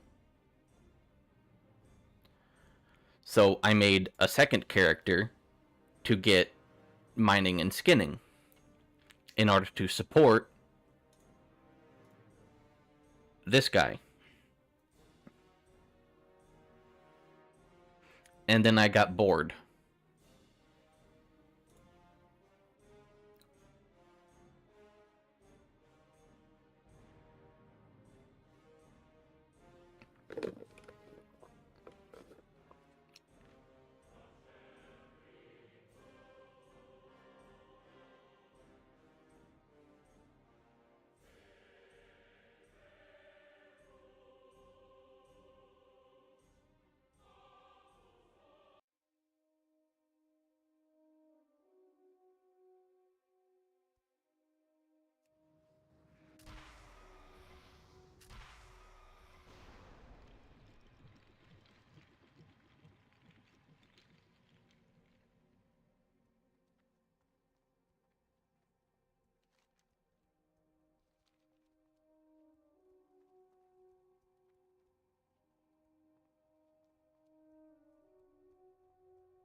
I miss my dog so much.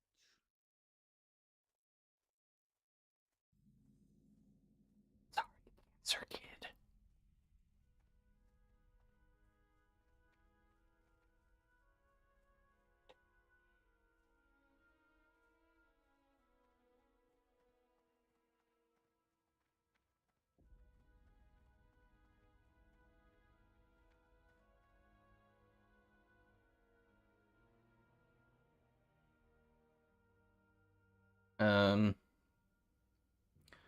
What do I not like about retail?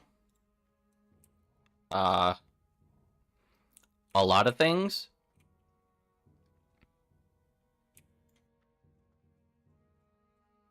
The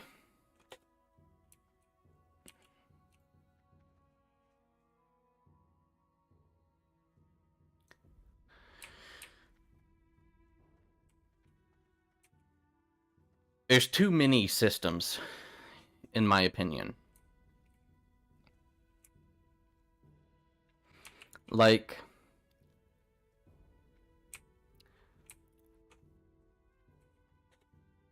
um,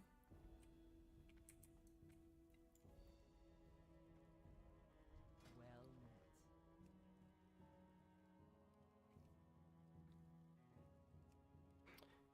there's they add temporary things with each expansion, and then they abandon them. But then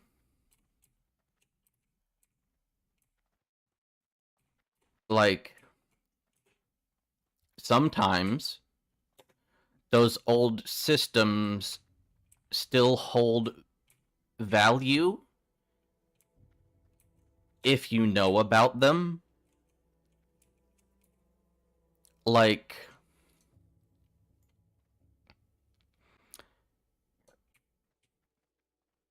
there are people that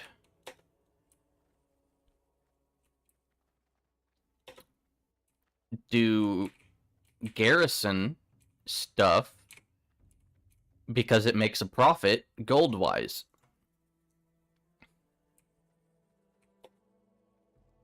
That is an old Warlords of Draenor system that the game doesn't tell you about. Like, if I were to go up to a new player right now and tell them that player housing is kind of in the game, they would be like, what? How come I don't have a house then?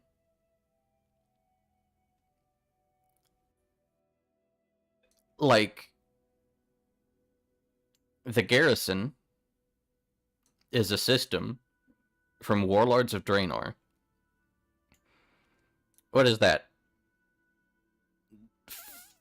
4 expansions ago?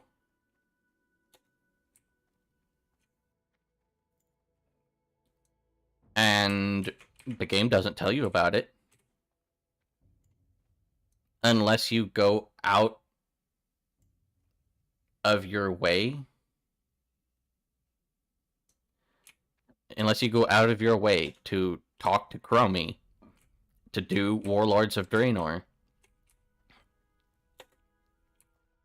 The game's not going to tell you about Garrison. And like, jewel crafting. In Burning Crusade, jewel gems socketing was a major part of the gearing up process.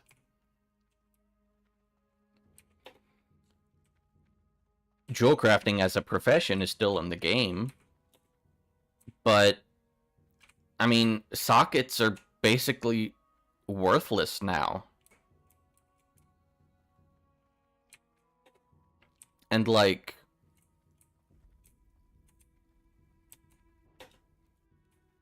because of the level squishes and the stat squishes that have happened over the years,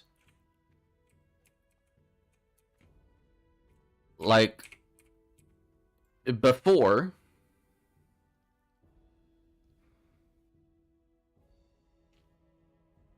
if I were to make a brand new character and get skinning and leatherworking on that character, I would be able to make armor improvements that felt worthwhile. Like, cool, because I'm a leather worker, I can add... Oh, let me do the math.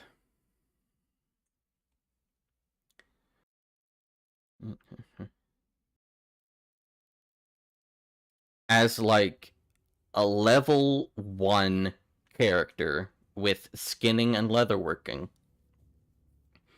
you would be able to add 32 points of armor to your equipment when you have pieces of armor that only have like 18, maybe 20 something armor on them.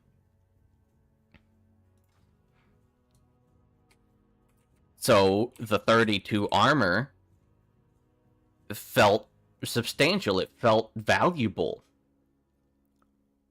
But because of the stat squishes, now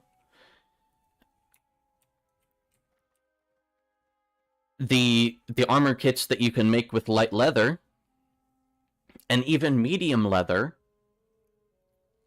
they give you one single point of armor.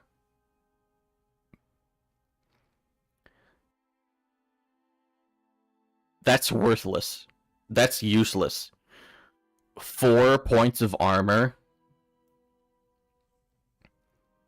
Like, it's not even worth wasting the leather to make the armor kit. I might as well just vendor the leather at that point.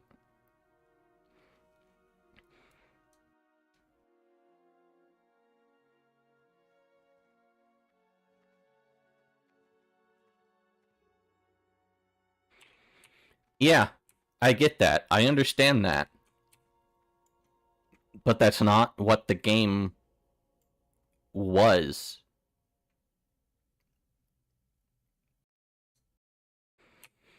Yeah. This is the problem with retail.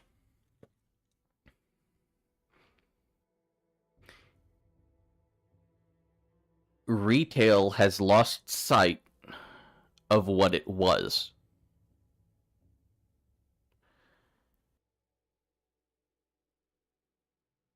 For a long time,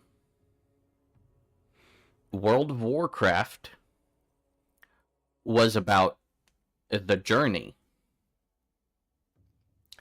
that you experienced with other players.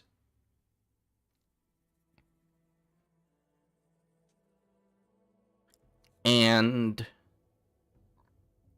at several points during the journey,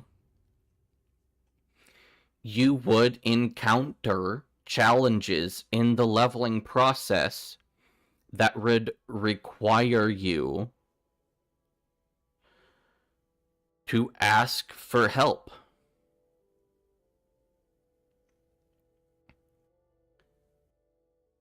Like, the Night Elf Cave.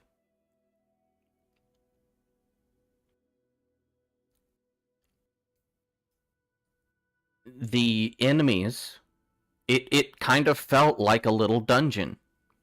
The enemies were close together. There were casters. Magic hurts.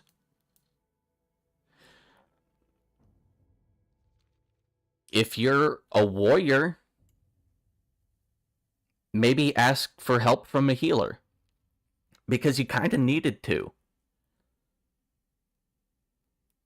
The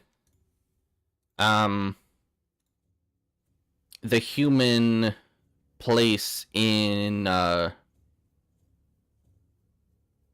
Red Ridge.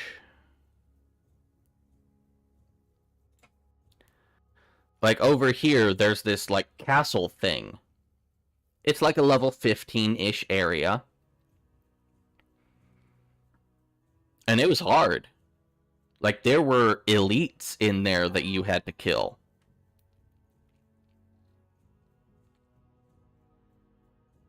And again, if you didn't ask for help, if you didn't get a group together, you probably weren't getting those quests done. And at the time, the places were populated with other players doing the leveling. And there were people where you could just, like, type in say chat. Like, you could go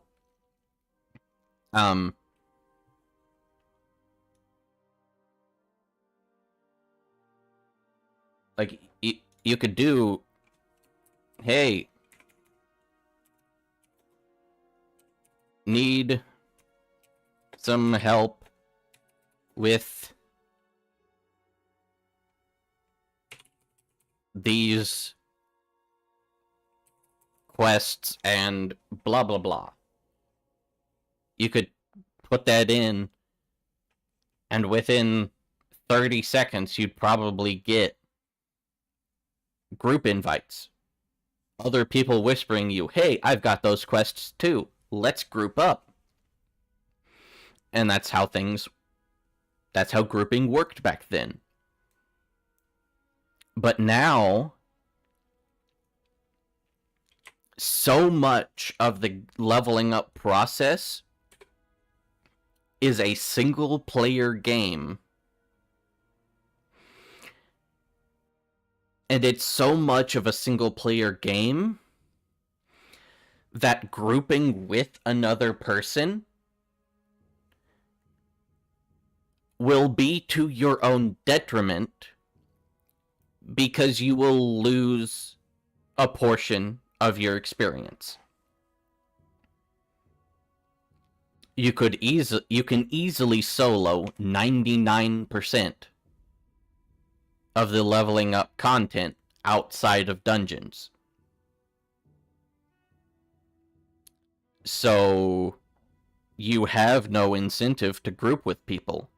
You have no incentive to learn how to play well with others. And then you hit level cap,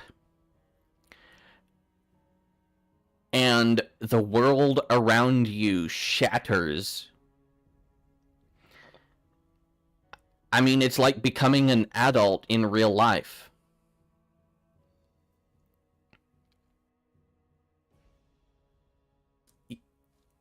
You said it right there. Yes, because the content is not leveling, but the end game. Yes. But to get to that end game, you have to do the leveling part first.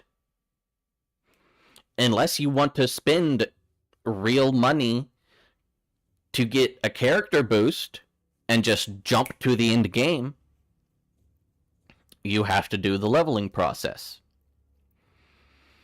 And the leveling process is a solo game. And at no point during that leveling process do you get the chance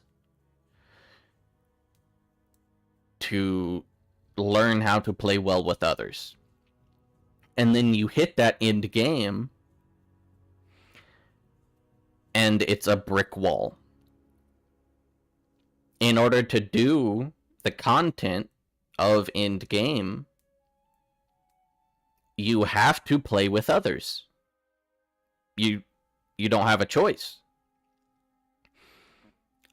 Either you have to either join a guild,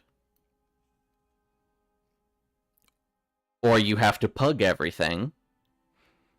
And pugging is abysmal, because you're pugging with other people that don't know how to play with people.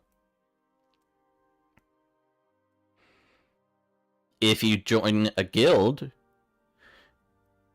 you're probably one of the few in that guild that doesn't know how to play with others. Like, you don't know that the tank needs to pull aggro first before you rush in. You don't realize that you need to not stand in the fire, because then you're making the healer's job more difficult. And, like, yes, you can do the, like, random queue for dungeons, but every dungeon you join is a speedrun.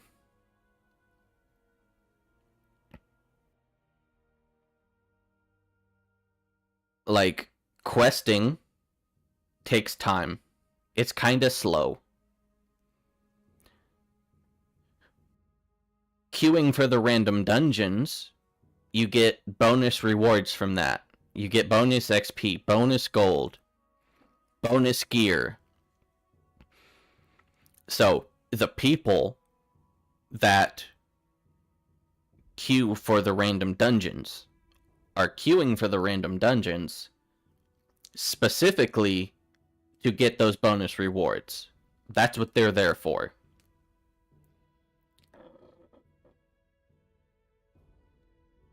So they speedrun it. They skip bosses. They kind of break the game in a way. They like, if you jump on this rock and then you jump over here at just the right angle, you can cut this corner and skip this room entirely and like clip your way through a wall in order to save. Like, if you do it properly, you save 30 seconds worth of the dungeon, and they do that every single run. Like, that's what happens every single time you do a random dungeon. And then they get mad at you for not knowing how to do the skip. And they're probably going to kick you from the group. Because in their eyes, you're an idiot.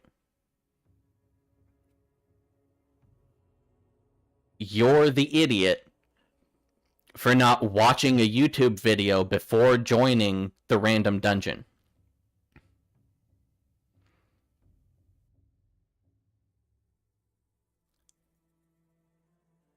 Why? Why is the retail WoW community like that? I don't know. But that's like one of my biggest gripes with retail WoW. It's not the game itself. It's the players that are playing that game. Because they don't care about you. They care about themselves. They care about saving their own time. They don't care about helping you get better at the game. If you're not already good at the game, they're just going to kick you and find someone who is.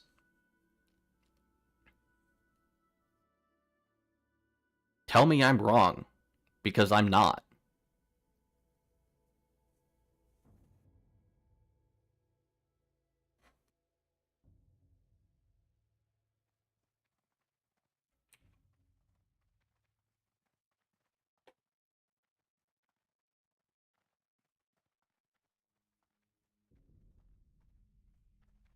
I came here to fish.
About retail, you love the Mythic progression and the replayability that Mythic Plus gives to the dungeons.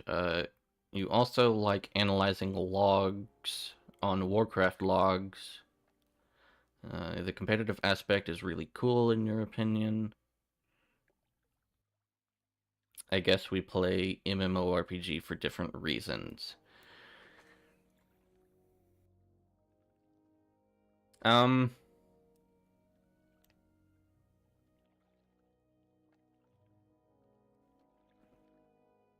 No, not necessarily.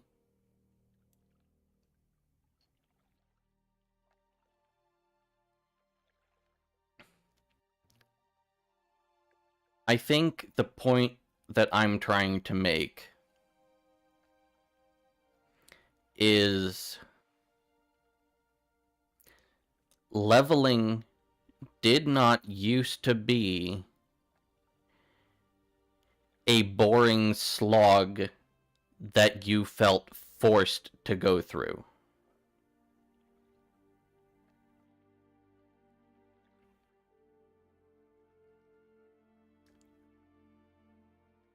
Leveling was also part of the content. Like,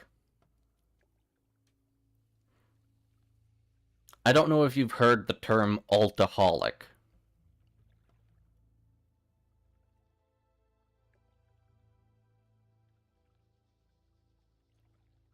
But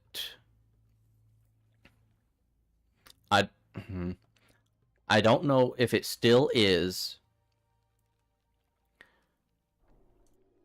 but it used to be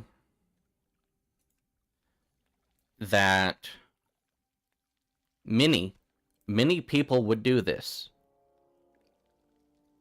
They would make a character, they would go through the leveling process, they would get to end game, and they would come to a point in the gearing progression of their character where the only time that they have a chance to progress the gear on that character is weekly raid night. That's the only chance they have to progress that character. They would get to that point, and they would make another character specifically because leveling was fun.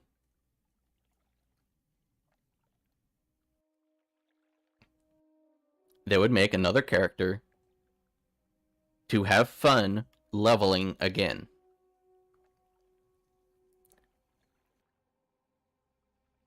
I don't think people do that anymore.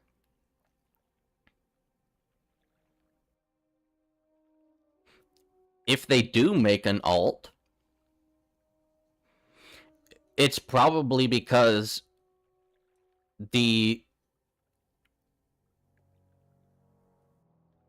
guild needs another role.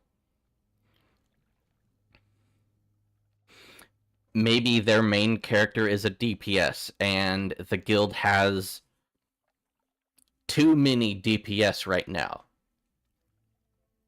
But they could use another healer, so someone will make an alt. They'll make a healer. But do you think they're going to level that character? Do you think they're going to have fun leveling that new character? No.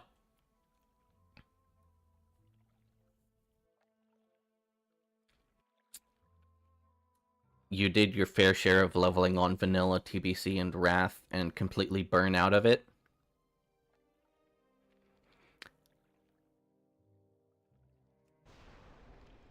I mean,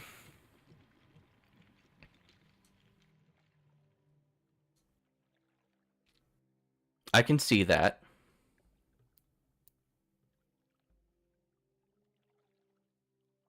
It's fun the first time, but then it gets old quick, in your opinion?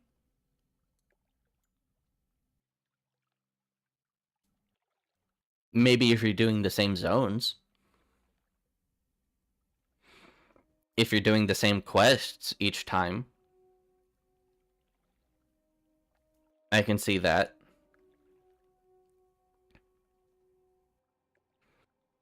But I feel like leveling up an orc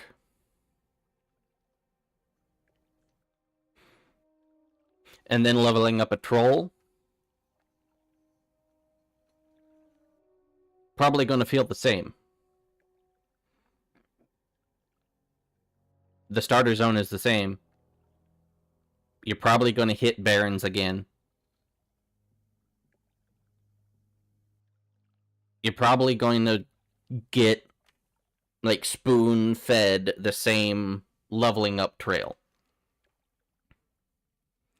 It's probably going to get old. But an orc versus an undead, it's a different continent, different leveling zones, different quests, different stories.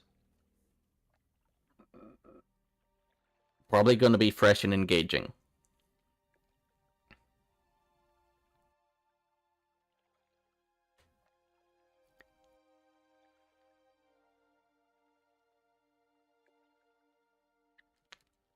That said,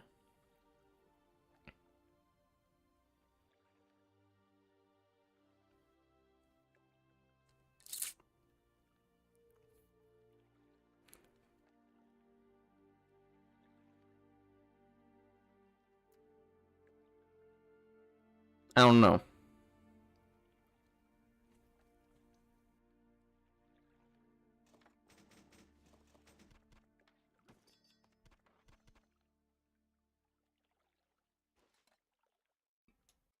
I mean, there's arguments for both sides of the fence.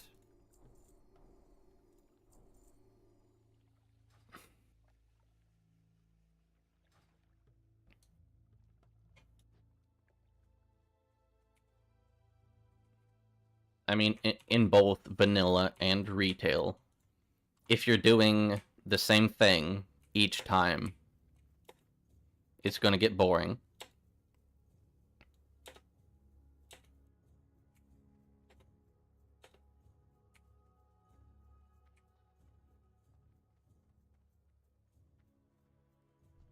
But, I mean, the way I see it, at the very least,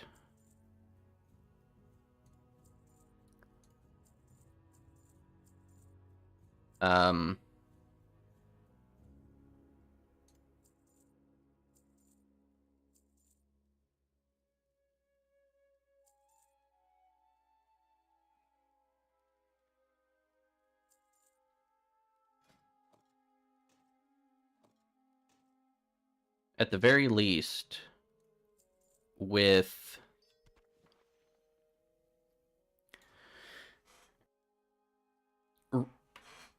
vanilla, TBC, Wrath, there is a challenge. Be careful.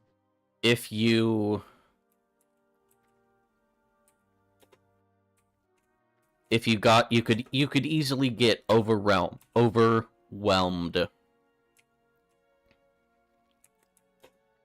with too many mobs, even just one extra mob,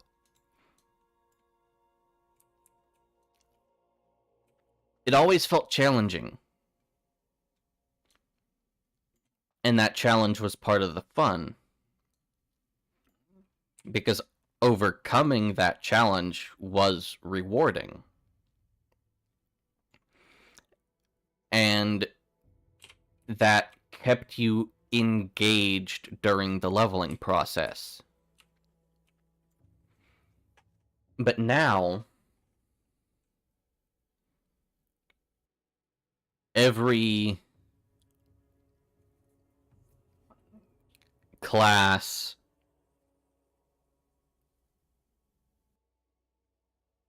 can kind of...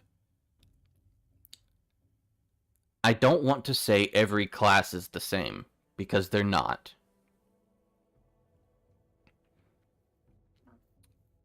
But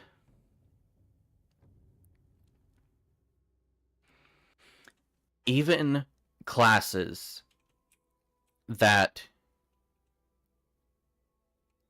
it doesn't make sense for, they have somehow added safety nets to. Like giving warriors self-healing in the form of, like, lifesteal. Like, you're telling me a warrior can heal themselves with bloodthirst. That didn't used to be a thing. I think even rogues have a self-heal. It does make sense.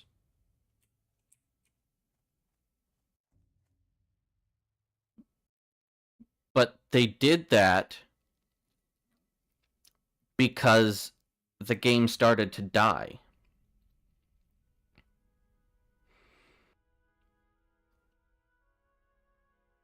They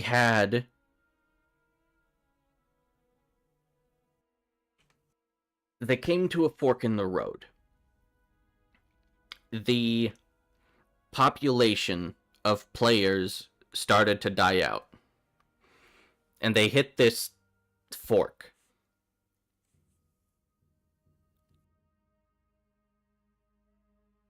On one path,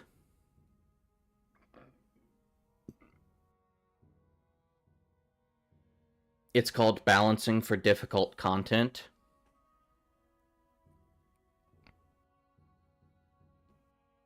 Yes. It is.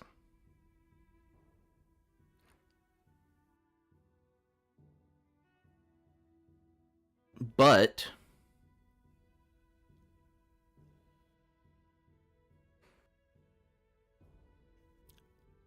before, the balance to the difficult content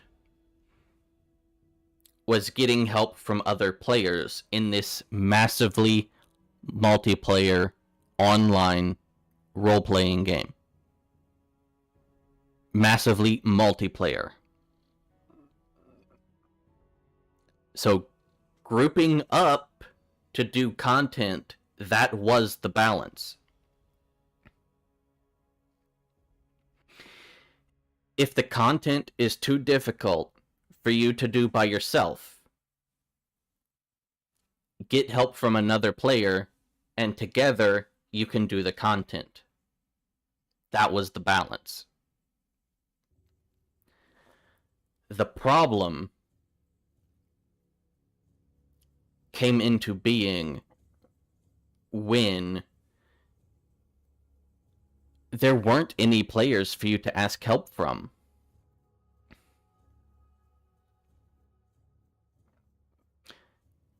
The game started to die. They lost millions of players when Cataclysm came out.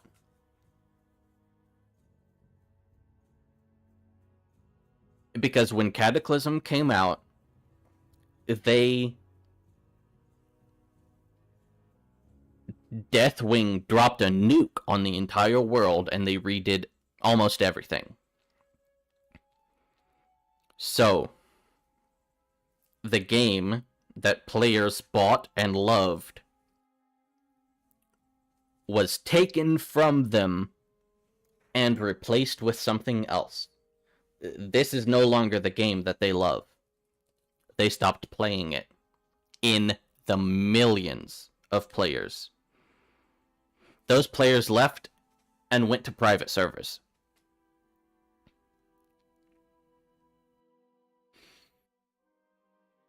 Now, you have content in the leveling process that was intentionally challenging and promoted interacting with other players in order to overcome those challenges. But now, you have a game that still has those challenges in the leveling process, but there are no longer players to ask help from. So what do? Blizzard, in that situation, Blizzard came to a fork in the road. The problem: content is too difficult to solo, and there aren't enough players doing the content to help each other out.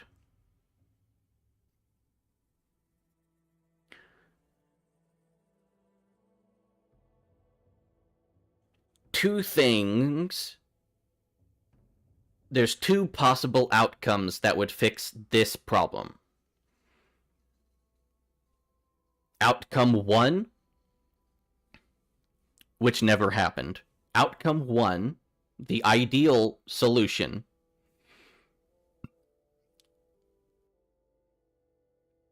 figure out why players left, fix the problem. Get players back into the game, invest in marketing, fucking scrap Cataclysm entirely, bring it back to the way it was, get players back into the game so that the player base can help each other overcome the challenges. That never happened. So their only other solution was to make it so that players no longer needed to rely on other players in order to overcome the content. They dumbed down the challenge of the entire game because they no longer had the numbers in the player base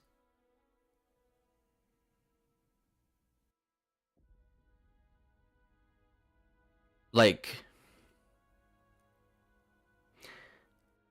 you see what I mean?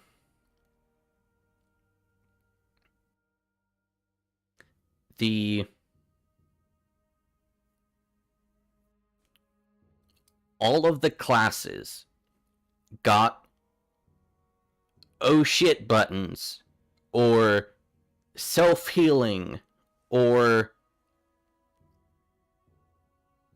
crowd control that they never had before, or whatever the case may be. Players, classes, were given the tools that they needed in order to play the game solo, by themselves. They no longer needed to engage in that multiplayer part of the MMO.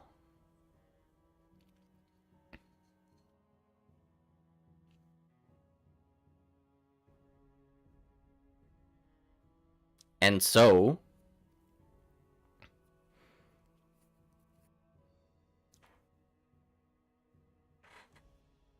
the game started dying even more.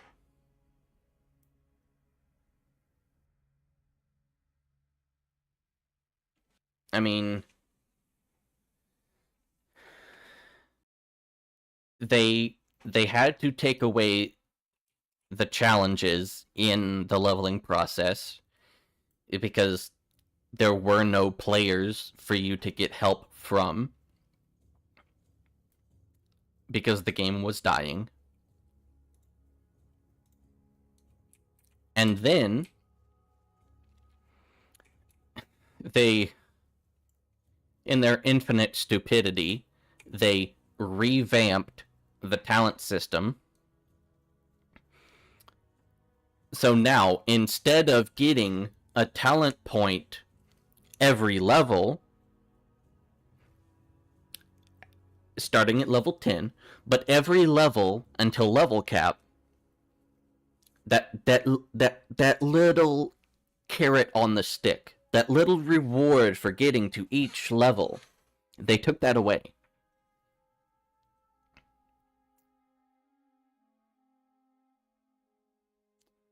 And then leveling became this boring grind that you just had to do in order to get to the game.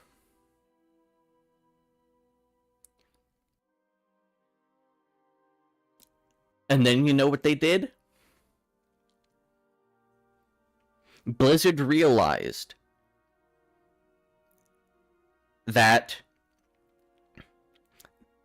because of their choices, because of the choices they made, the leveling process became not fun. I know they've gone back to 1 talent point each level in retail because they've seen the success of Classic. They're starting to relearn what they've forgotten about what made World of Warcraft great to begin with.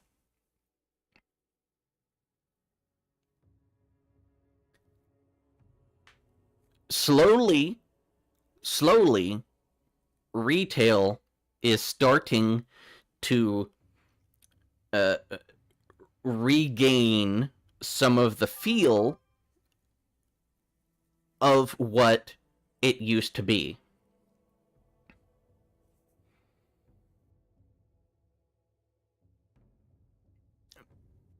But for me, it's not quite there yet. It hasn't quite regained what it used to be. You're gonna stop talking right now. You want to see some gameplay? Alright. Ooh, I did hit level 9. One more level and we'll get to see this talent tree.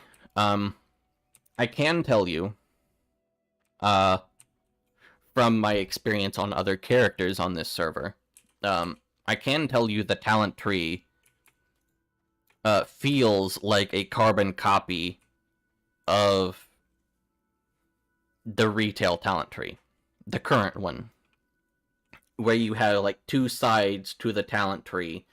You have your class and like a spec, kind of. Like that's what the talent tree feels like.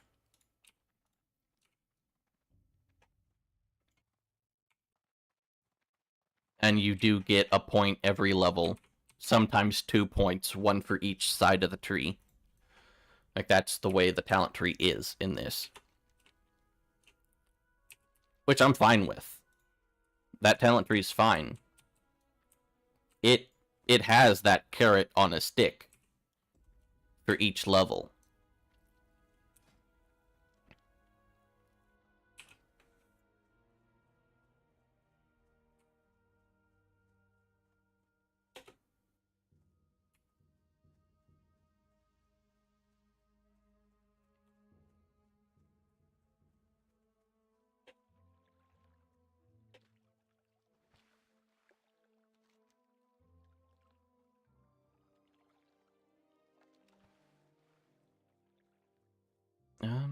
You know what? I'm just gonna...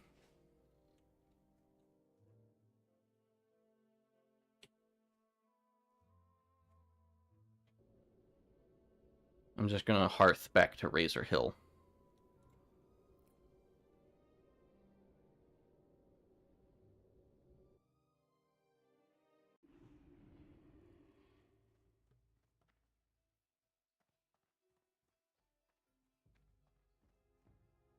Oh, there's a Venomancer. Venomancer, the class. I've not played one, but according to the description of it on the creation screen, the Venomancer plays like a druid. It has a scorpion form, which is the tank form, and it has this spider form, which is a roguey, poisony form. What was I doing over here?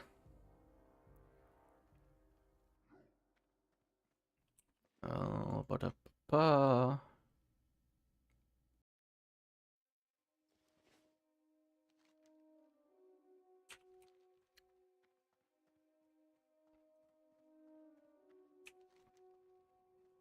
Let's see. I'm just gonna head back down to Sinjin Village and do the stuff over there.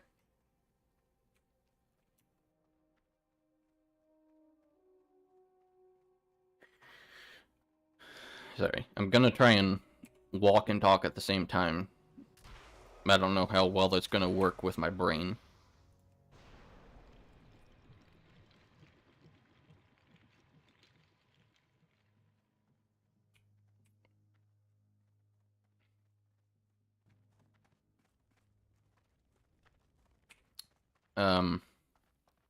As I was saying,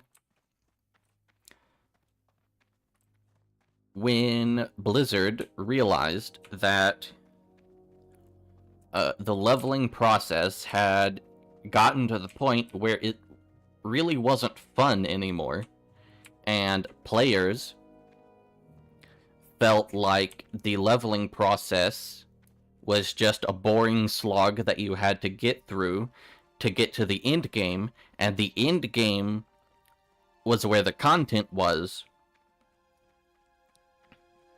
Instead of fixing the leveling process, instead of making it fun again, they let you buy character boosts. They let you spend, I don't know, $60, whatever it is, to buy a character boost, to skip the leveling process, to get to the fun part of the game.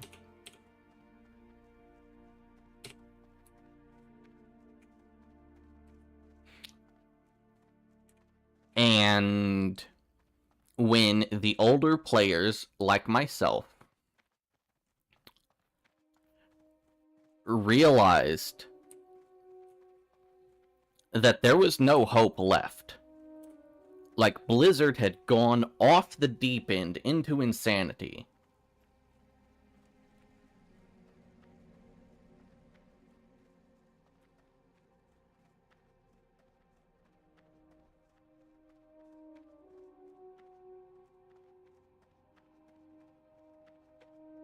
yeah.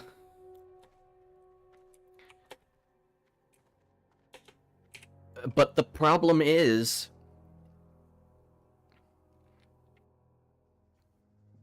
they didn't poll, they didn't ask the entire player base. They only listened to the unprompted vocal minority.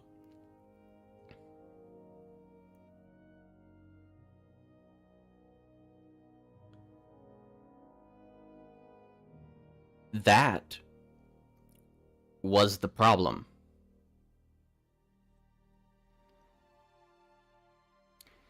The vast majority of us the silent majority, we weren't the ones complaining. The majority of the player base loved the challenge part of the game. We loved getting into groups in order to overcome the challenges. The few and far between complainers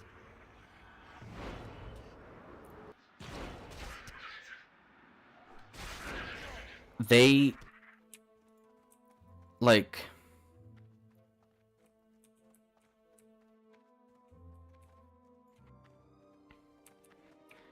you ever kind of hear the I don't know if it's a saying or like it's kind of like a rule.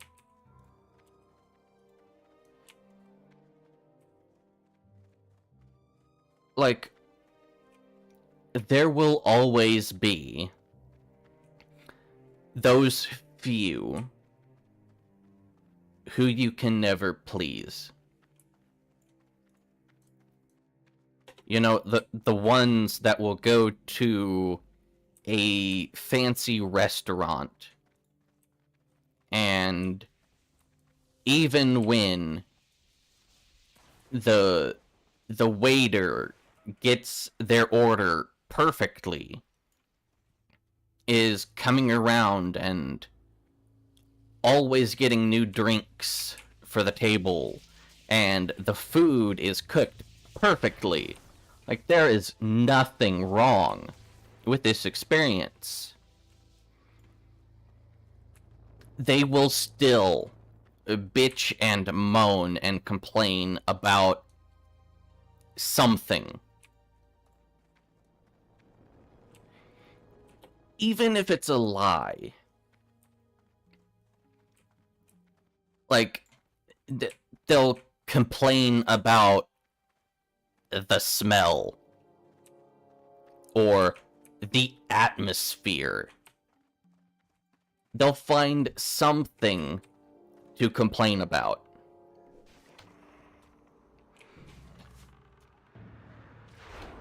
Those types of people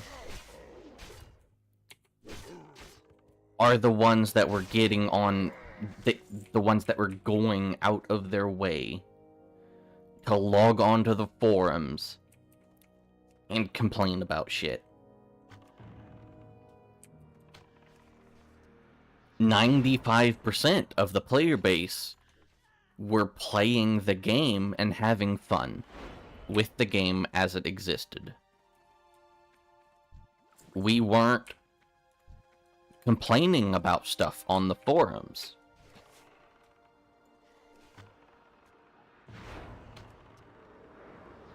And when Blizzard looked on the forums and they saw all these complaints from the vocal minority, they changed the game for the rest of us. And we didn't like it. They didn't ask us. Like, we're not the ones that log onto the forums every day to see the new blue post or whatever it is. Like, we're just happy playing the game every day. You know, they didn't update the game with a pop-up box that said, hey, we would like to consult the player base about these potential changes. What do you feel about them? They didn't do that. They didn't ask anyone.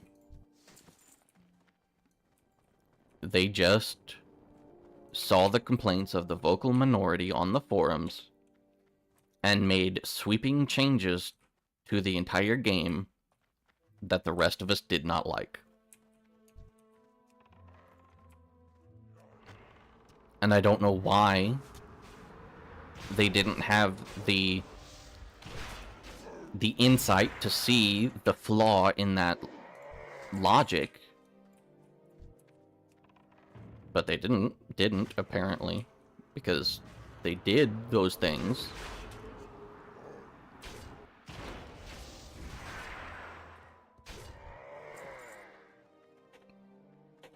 And, like, when the rest of us realized that's the way that Blizzard was going to handle things, they were just going to listen to the vocal minority and make changes to the game. We left in droves. We went to private servers. We went to other games. Final Fantasy XIV. Elder Scrolls Online. RuneScape. Whatever other thing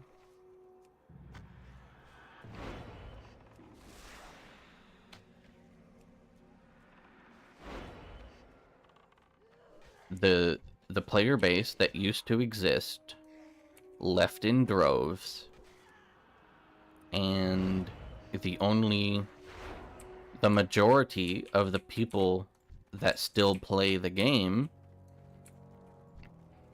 have the mindset of what used to be the vocal minority. Now they are the majority of the players that remain. And so the game was in the direction to just get worse and worse and worse. Until Nostalrius. That private server got so huge that Blizzard was forced to take notice.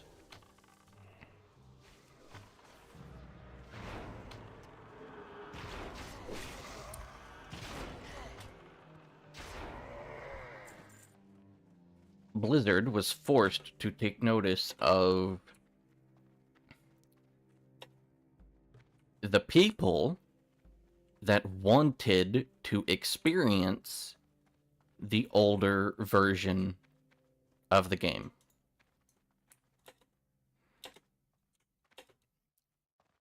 And so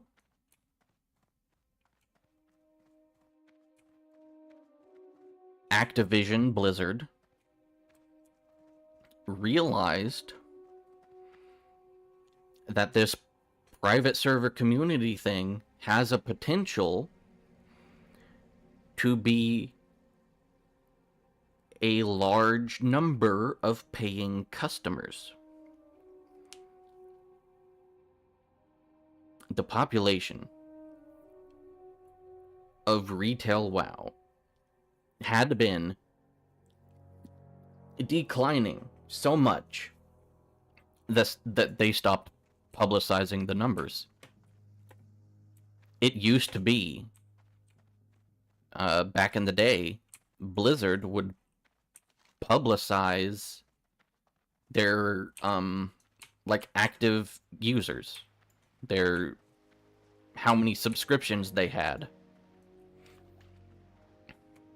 And the population was dropping off and declining until it got to the point where it would have been embarrassing to post how many subscribers they had, so they stopped. And when Blizzard saw the thousands upon thousands upon thousands of people that were playing Nostalrius, they got dollar signs in their eyeballs. They were like, ooh, if we can get those people subscribing to us, that would be a very good thing. So, they got into communications with the Nostalrius developers. And that is why Classic WoW came into existence.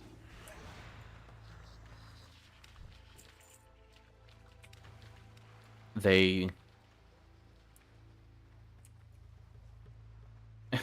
and then, once Classic WoW came into existence, and they had subscribers coming back in droves, subscribing only to play Classic WoW, they realized, oh, okay, so there is definitely something to this whole Classic thing.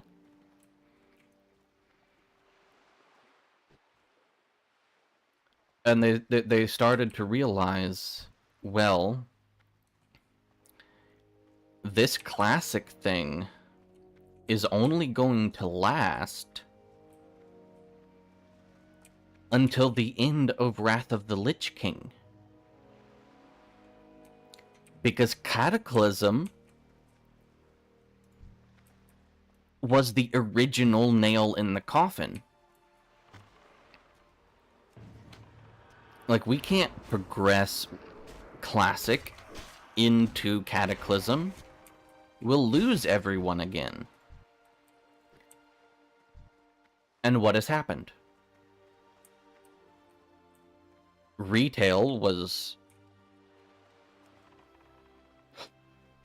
slowly moving along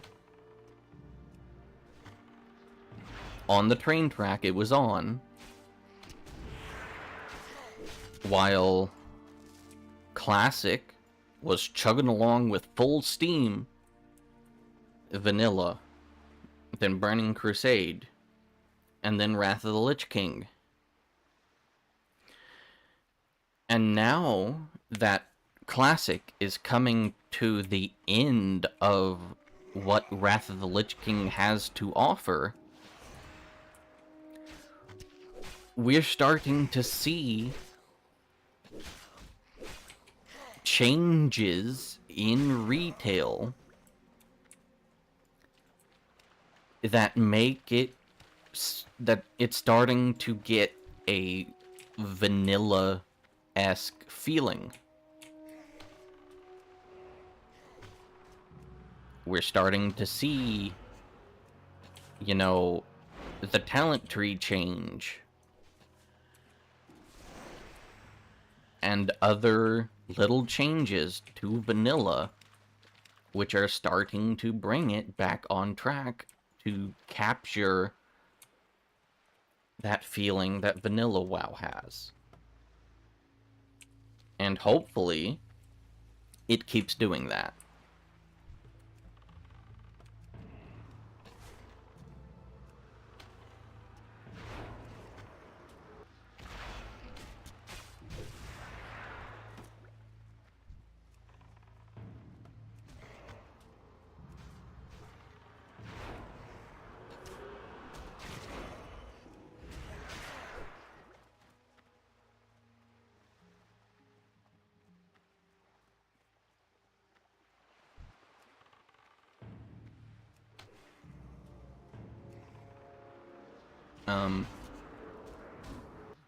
Another recent change to vanilla, or not vanilla, another recent change to retail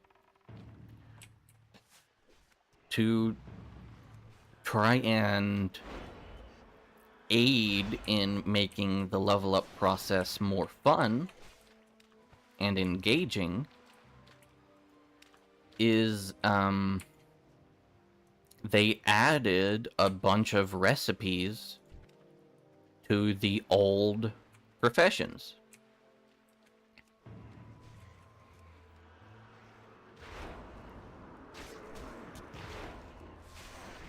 Like,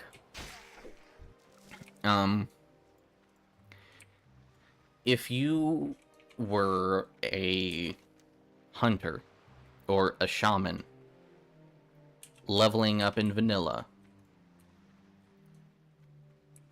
it would not be unreasonable for you to get skinning and leatherworking in order for you to make your own armor, right?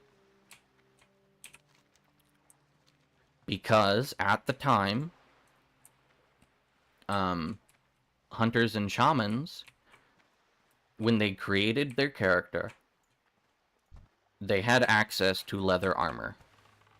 And it wasn't until, I think, level 40, where you could go to your class trainer and then train for the ability to wear mail armor.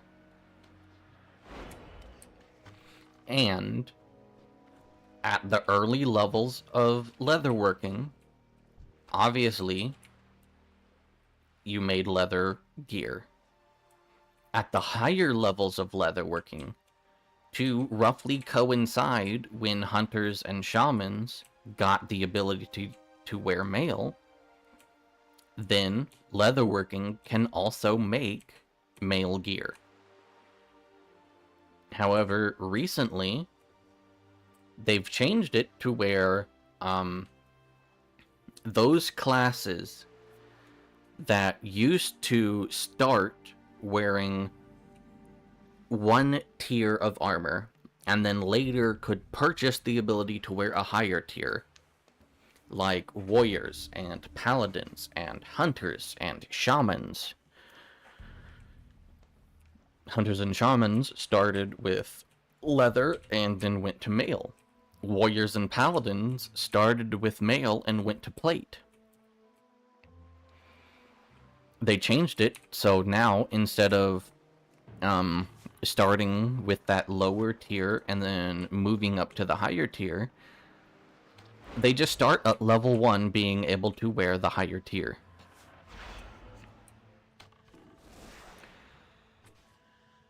But the professions didn't change to match.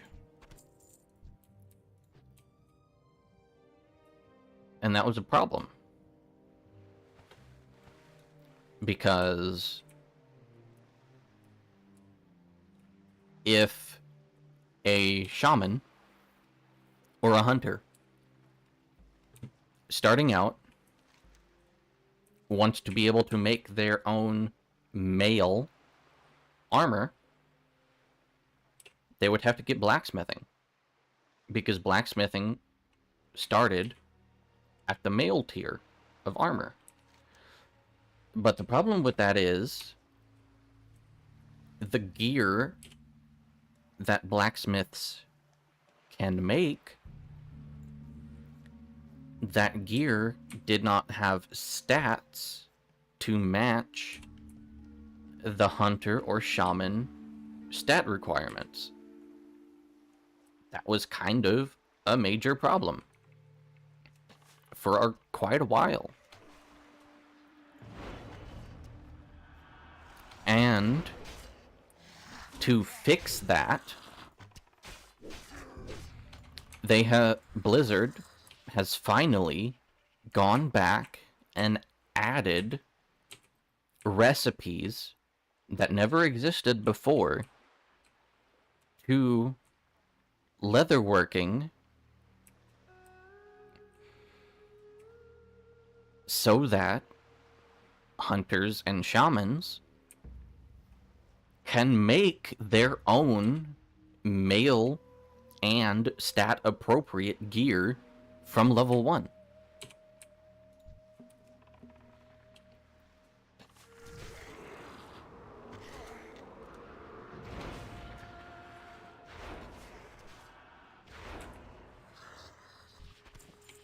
I believe they also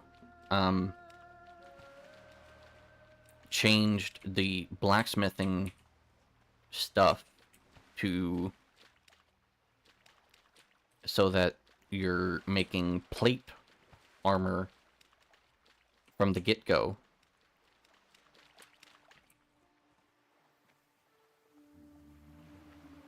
What do I need to get here? I need to get tail lasher eggs. Oh, I do need tiger fur.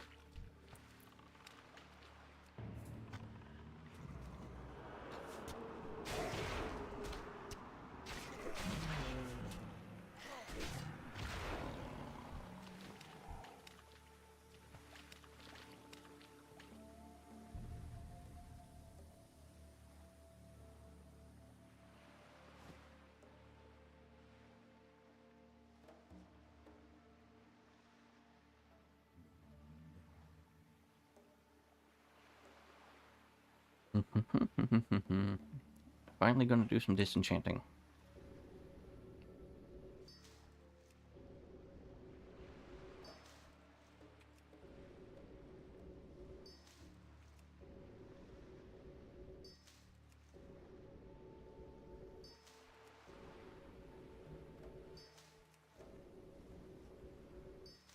Wow, even disenchanting gives experience. I mean, I guess it does give enchanting skill, so why wouldn't it give experience too?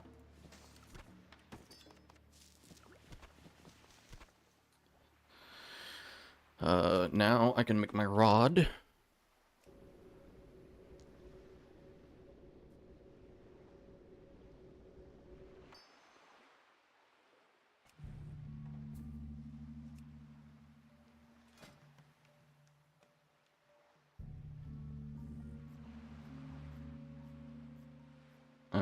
Let me... Book of Artisans.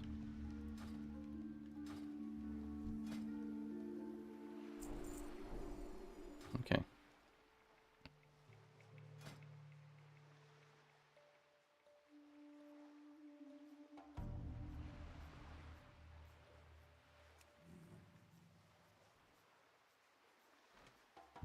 Okay. Enchant Bracer.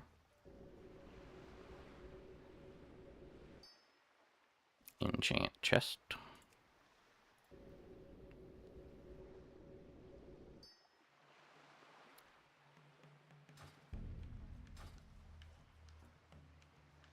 Okay.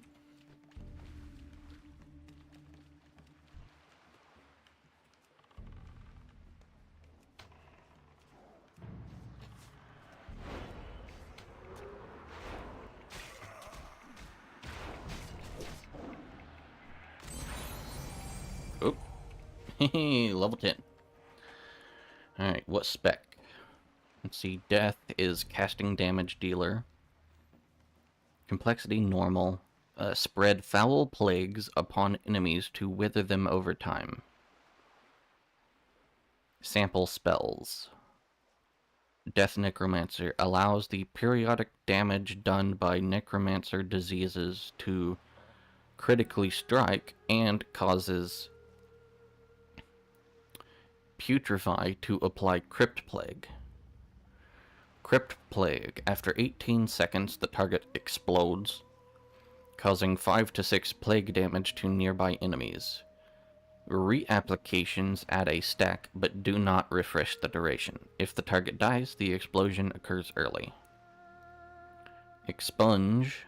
Blast a diseased enemy for 9 to 14 plague damage, plus 8 over 4 seconds. Stacking 3 times, and extends the duration of Flesh to Worms on them by 6 seconds. Plague Wither instantly deals 12 to 17 shadow damage based on your intellect to all enemies within 40 yards affected by at least one Necromancer disease. Rhyme. Unleash devastating frost magic upon enemies to slow and destroy them. Rhyme Necromancer. Frost damage now deals 50% increased critical strike bonus damage and has a 60% chance to apply Death Chill. At 10 stacks of Death Chill, Apply Icy Tomb to the target. Chill Touch. Unleash a chilling burst of necrotic energy, causing frost damage, and generates 20 runic power. Glacial Dagger. Fires a dagger of ice at an enemy, dealing 12 to 14 frost damage. Grants a stack of Glacial Shift, stacking 10 times. Glacial Shift increases the cost of Glacial Dagger by 5, and its damage by 8%. Animation. Complexity Advanced. Raise vast hordes of expendable undead minions, or focus on a smaller set of more powerful minions. Animation Necromancer. Increases maximum life force by 1, and gives your undead minion attacks a 5% chance to grant 1 runic power and a Foul Remnant. Foul Remnant used to power some abilities stacks 3 times. Animate Rotlings. 20 runic power. Summons a Rotling that lasts 15 seconds and explode at the end of the duration, dealing damage to enemies and healing nearby undead. Using this spell on an enemy instantly casts Grave March on them. Okay. Crypt Scarabs. Channeled costs 7 runic power per half second. Channel upon an enemy, expending 7 runic power every half second to cause 13 to 18 shadow damage and empower nearby undead minions with Crypt Fury. The channel ends if you run out of runic power. Crypt Fury empowers an undead minion, increasing its size and damage by 2% for 18 seconds. Stacks 12 times.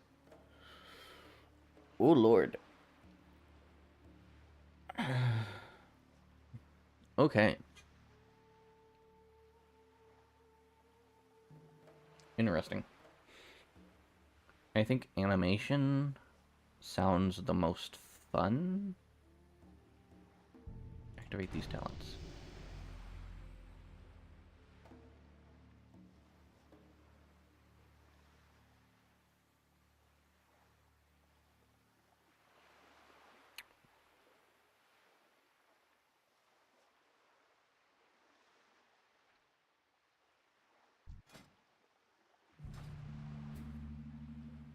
Okay.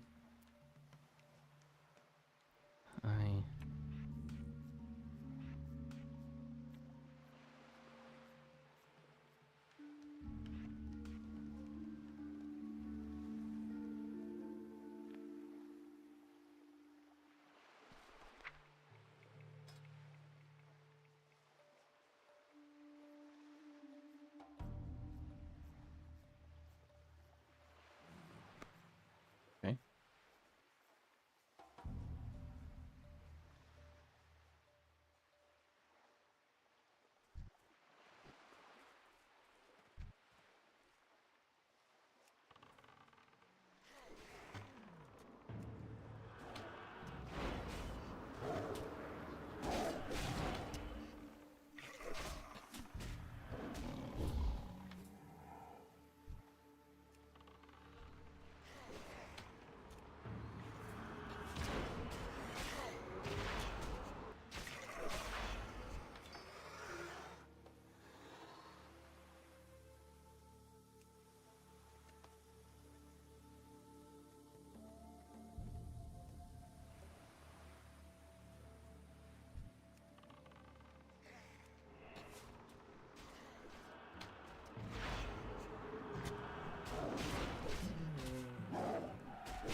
Okay.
Well, this said I had another life force.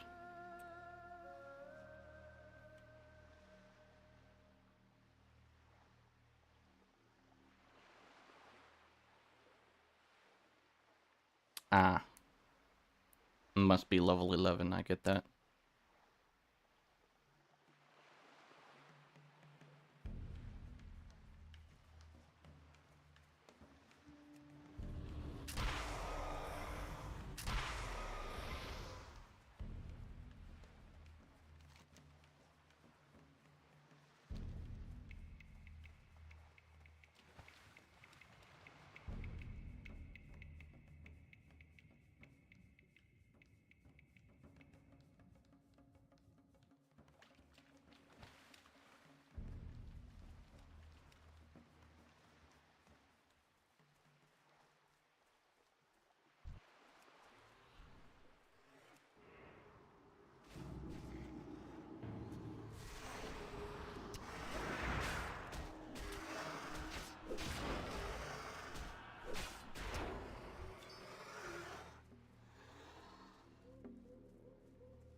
Do you have to pay to get in this still? Yes. The Conquest of Azeroth bundle is 100 donation points. And currently, there is a 3 times bonus on purchasing donation points. So currently, 105 plus 7 donation points is 35 US dollars.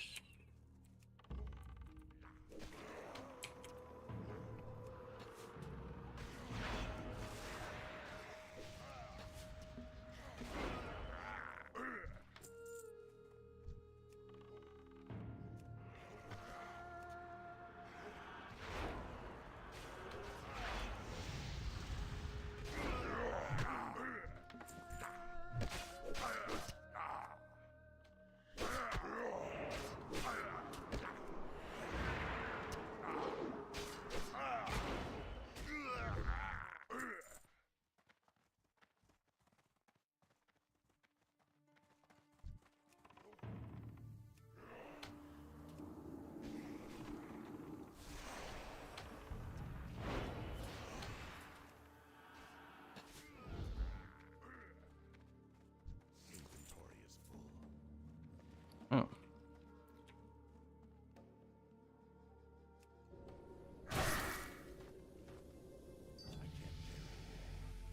Of course.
Yeah, I haven't played Witch Doctor. Not yet.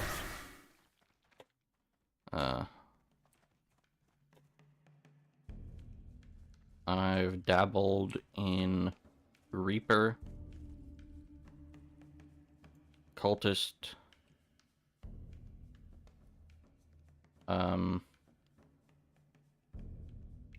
Stormbringer, and this is Necromancer.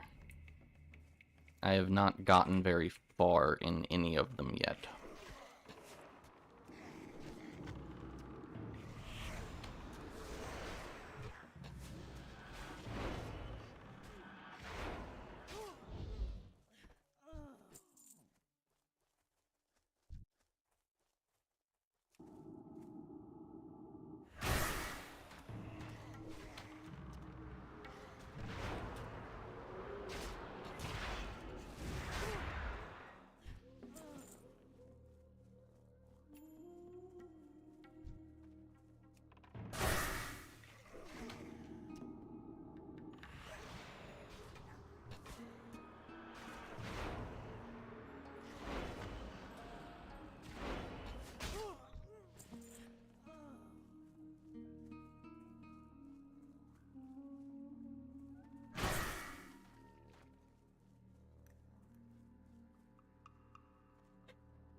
I need 2 more voodoo trolls.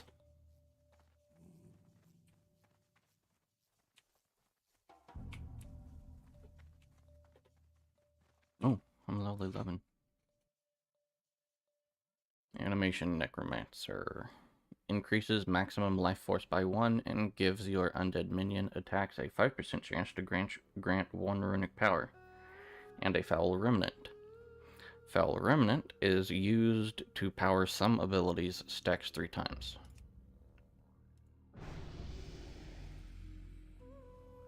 So now I should have a 3rd life force. And I should be able to do this. Now I have 3 skeletons.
Oh, whew.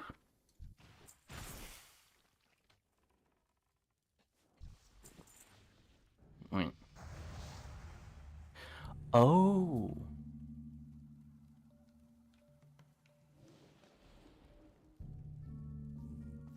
Okay. So I should use animate rotlings when I have 3 foul remnants. So that buff, something that I should have a weak aura for. A new icon. Foul remnants. Trigger aura player buff. Names. Oop.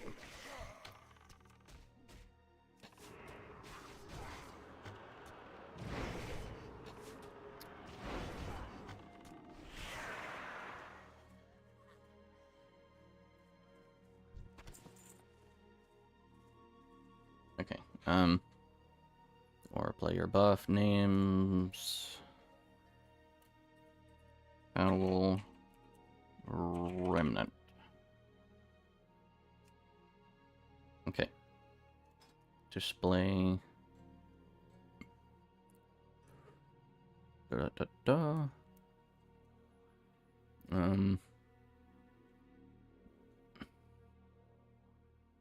32 by 32. Actually, no. Before I decided 48 by 48 is the size for my weak auras. Yeah, I want stack size. However, I want it to... Aye, sir.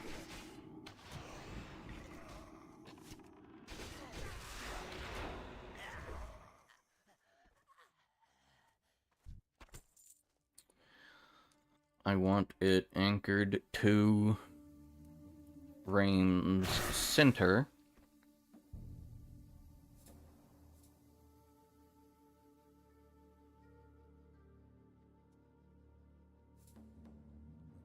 I want it to go down here. And I want the size to be 20, I do believe. Yeah, that's fine.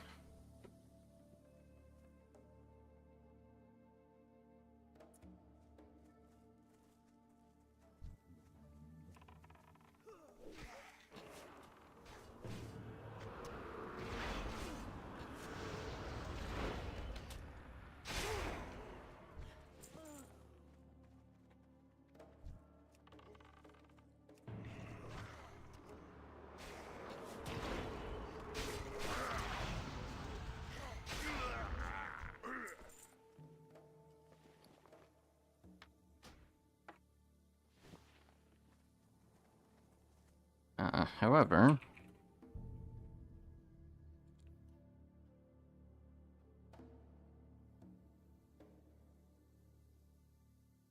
um,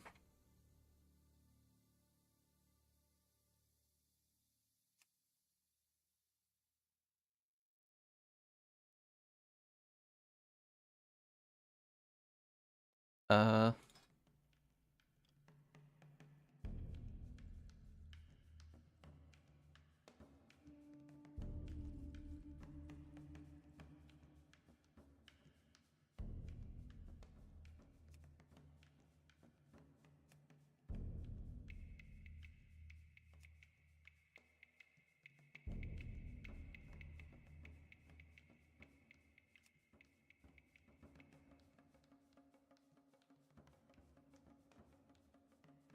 okay, because I have 3, it shouldn't show, right?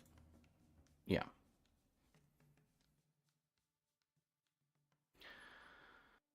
For this one, no glow.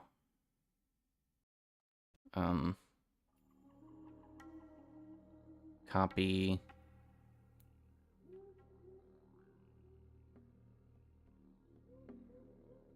Everything.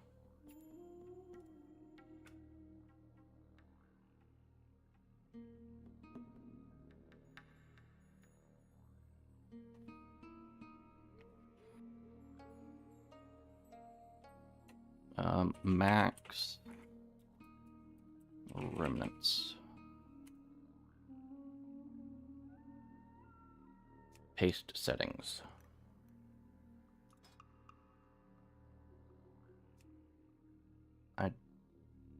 Stack count equals 3. Then show glow. Right? Okay.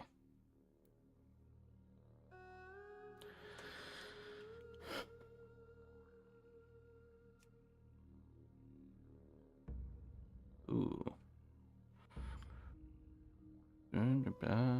Okay. You know, that's an upgrade.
Mm-hmm.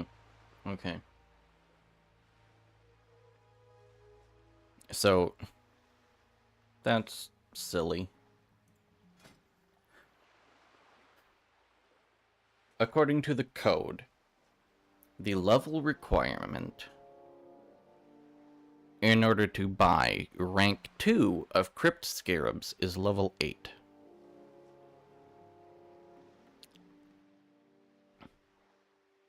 But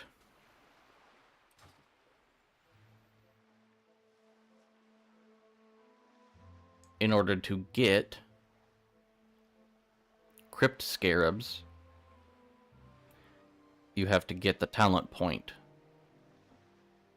which probably requires level 12. I think level 10, you get 1 point in class. Level 11, you get 1 point in spec.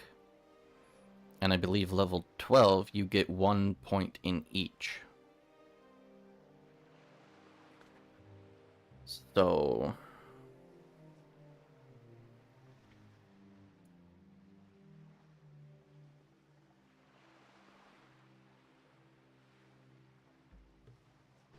that's weird.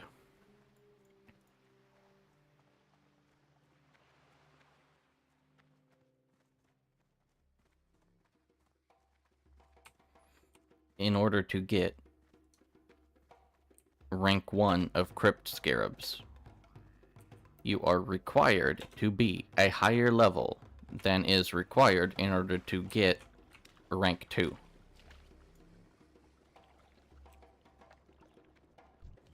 come get the voodoo. You be careful. How you doing, man? See ya later.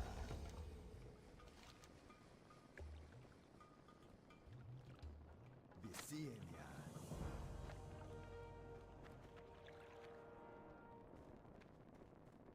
Greetings, man.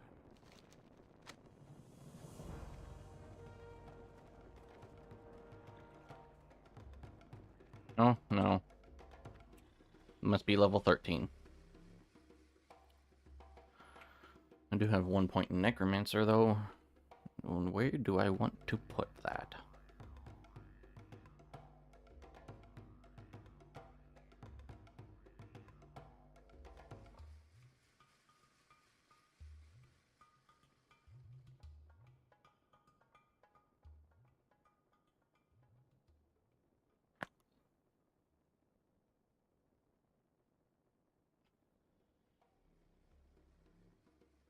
I think I want that.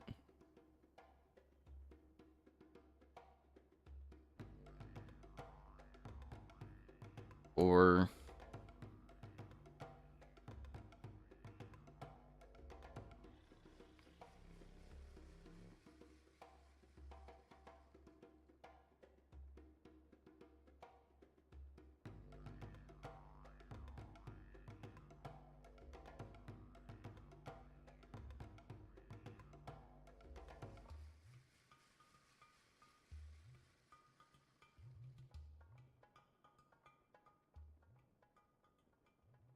or I could get Chill Touch.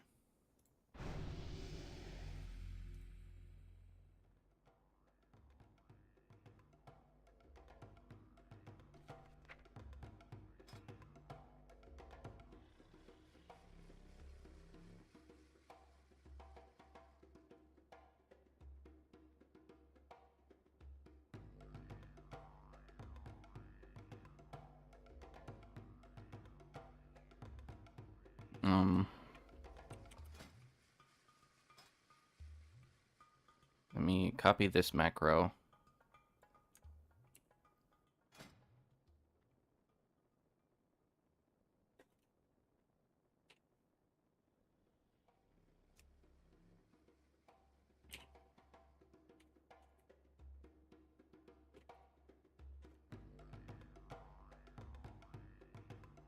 Okay, for now,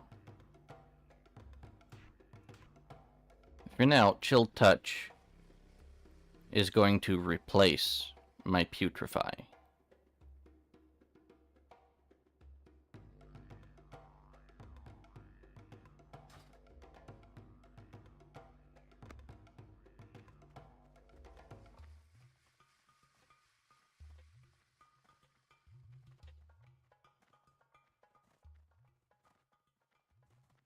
you want.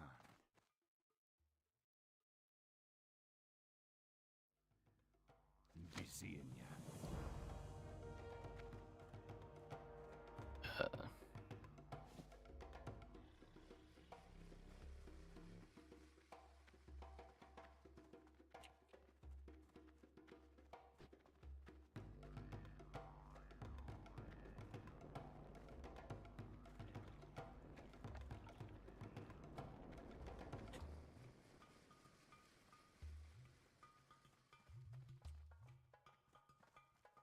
How you doing, man?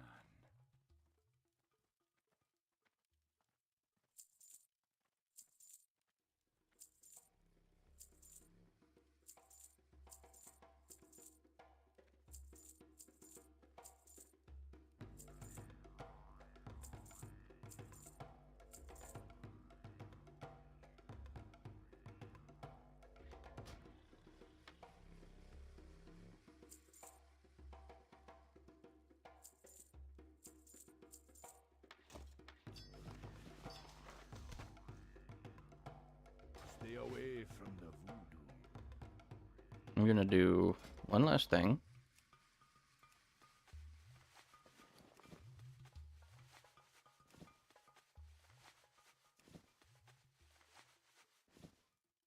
Okay.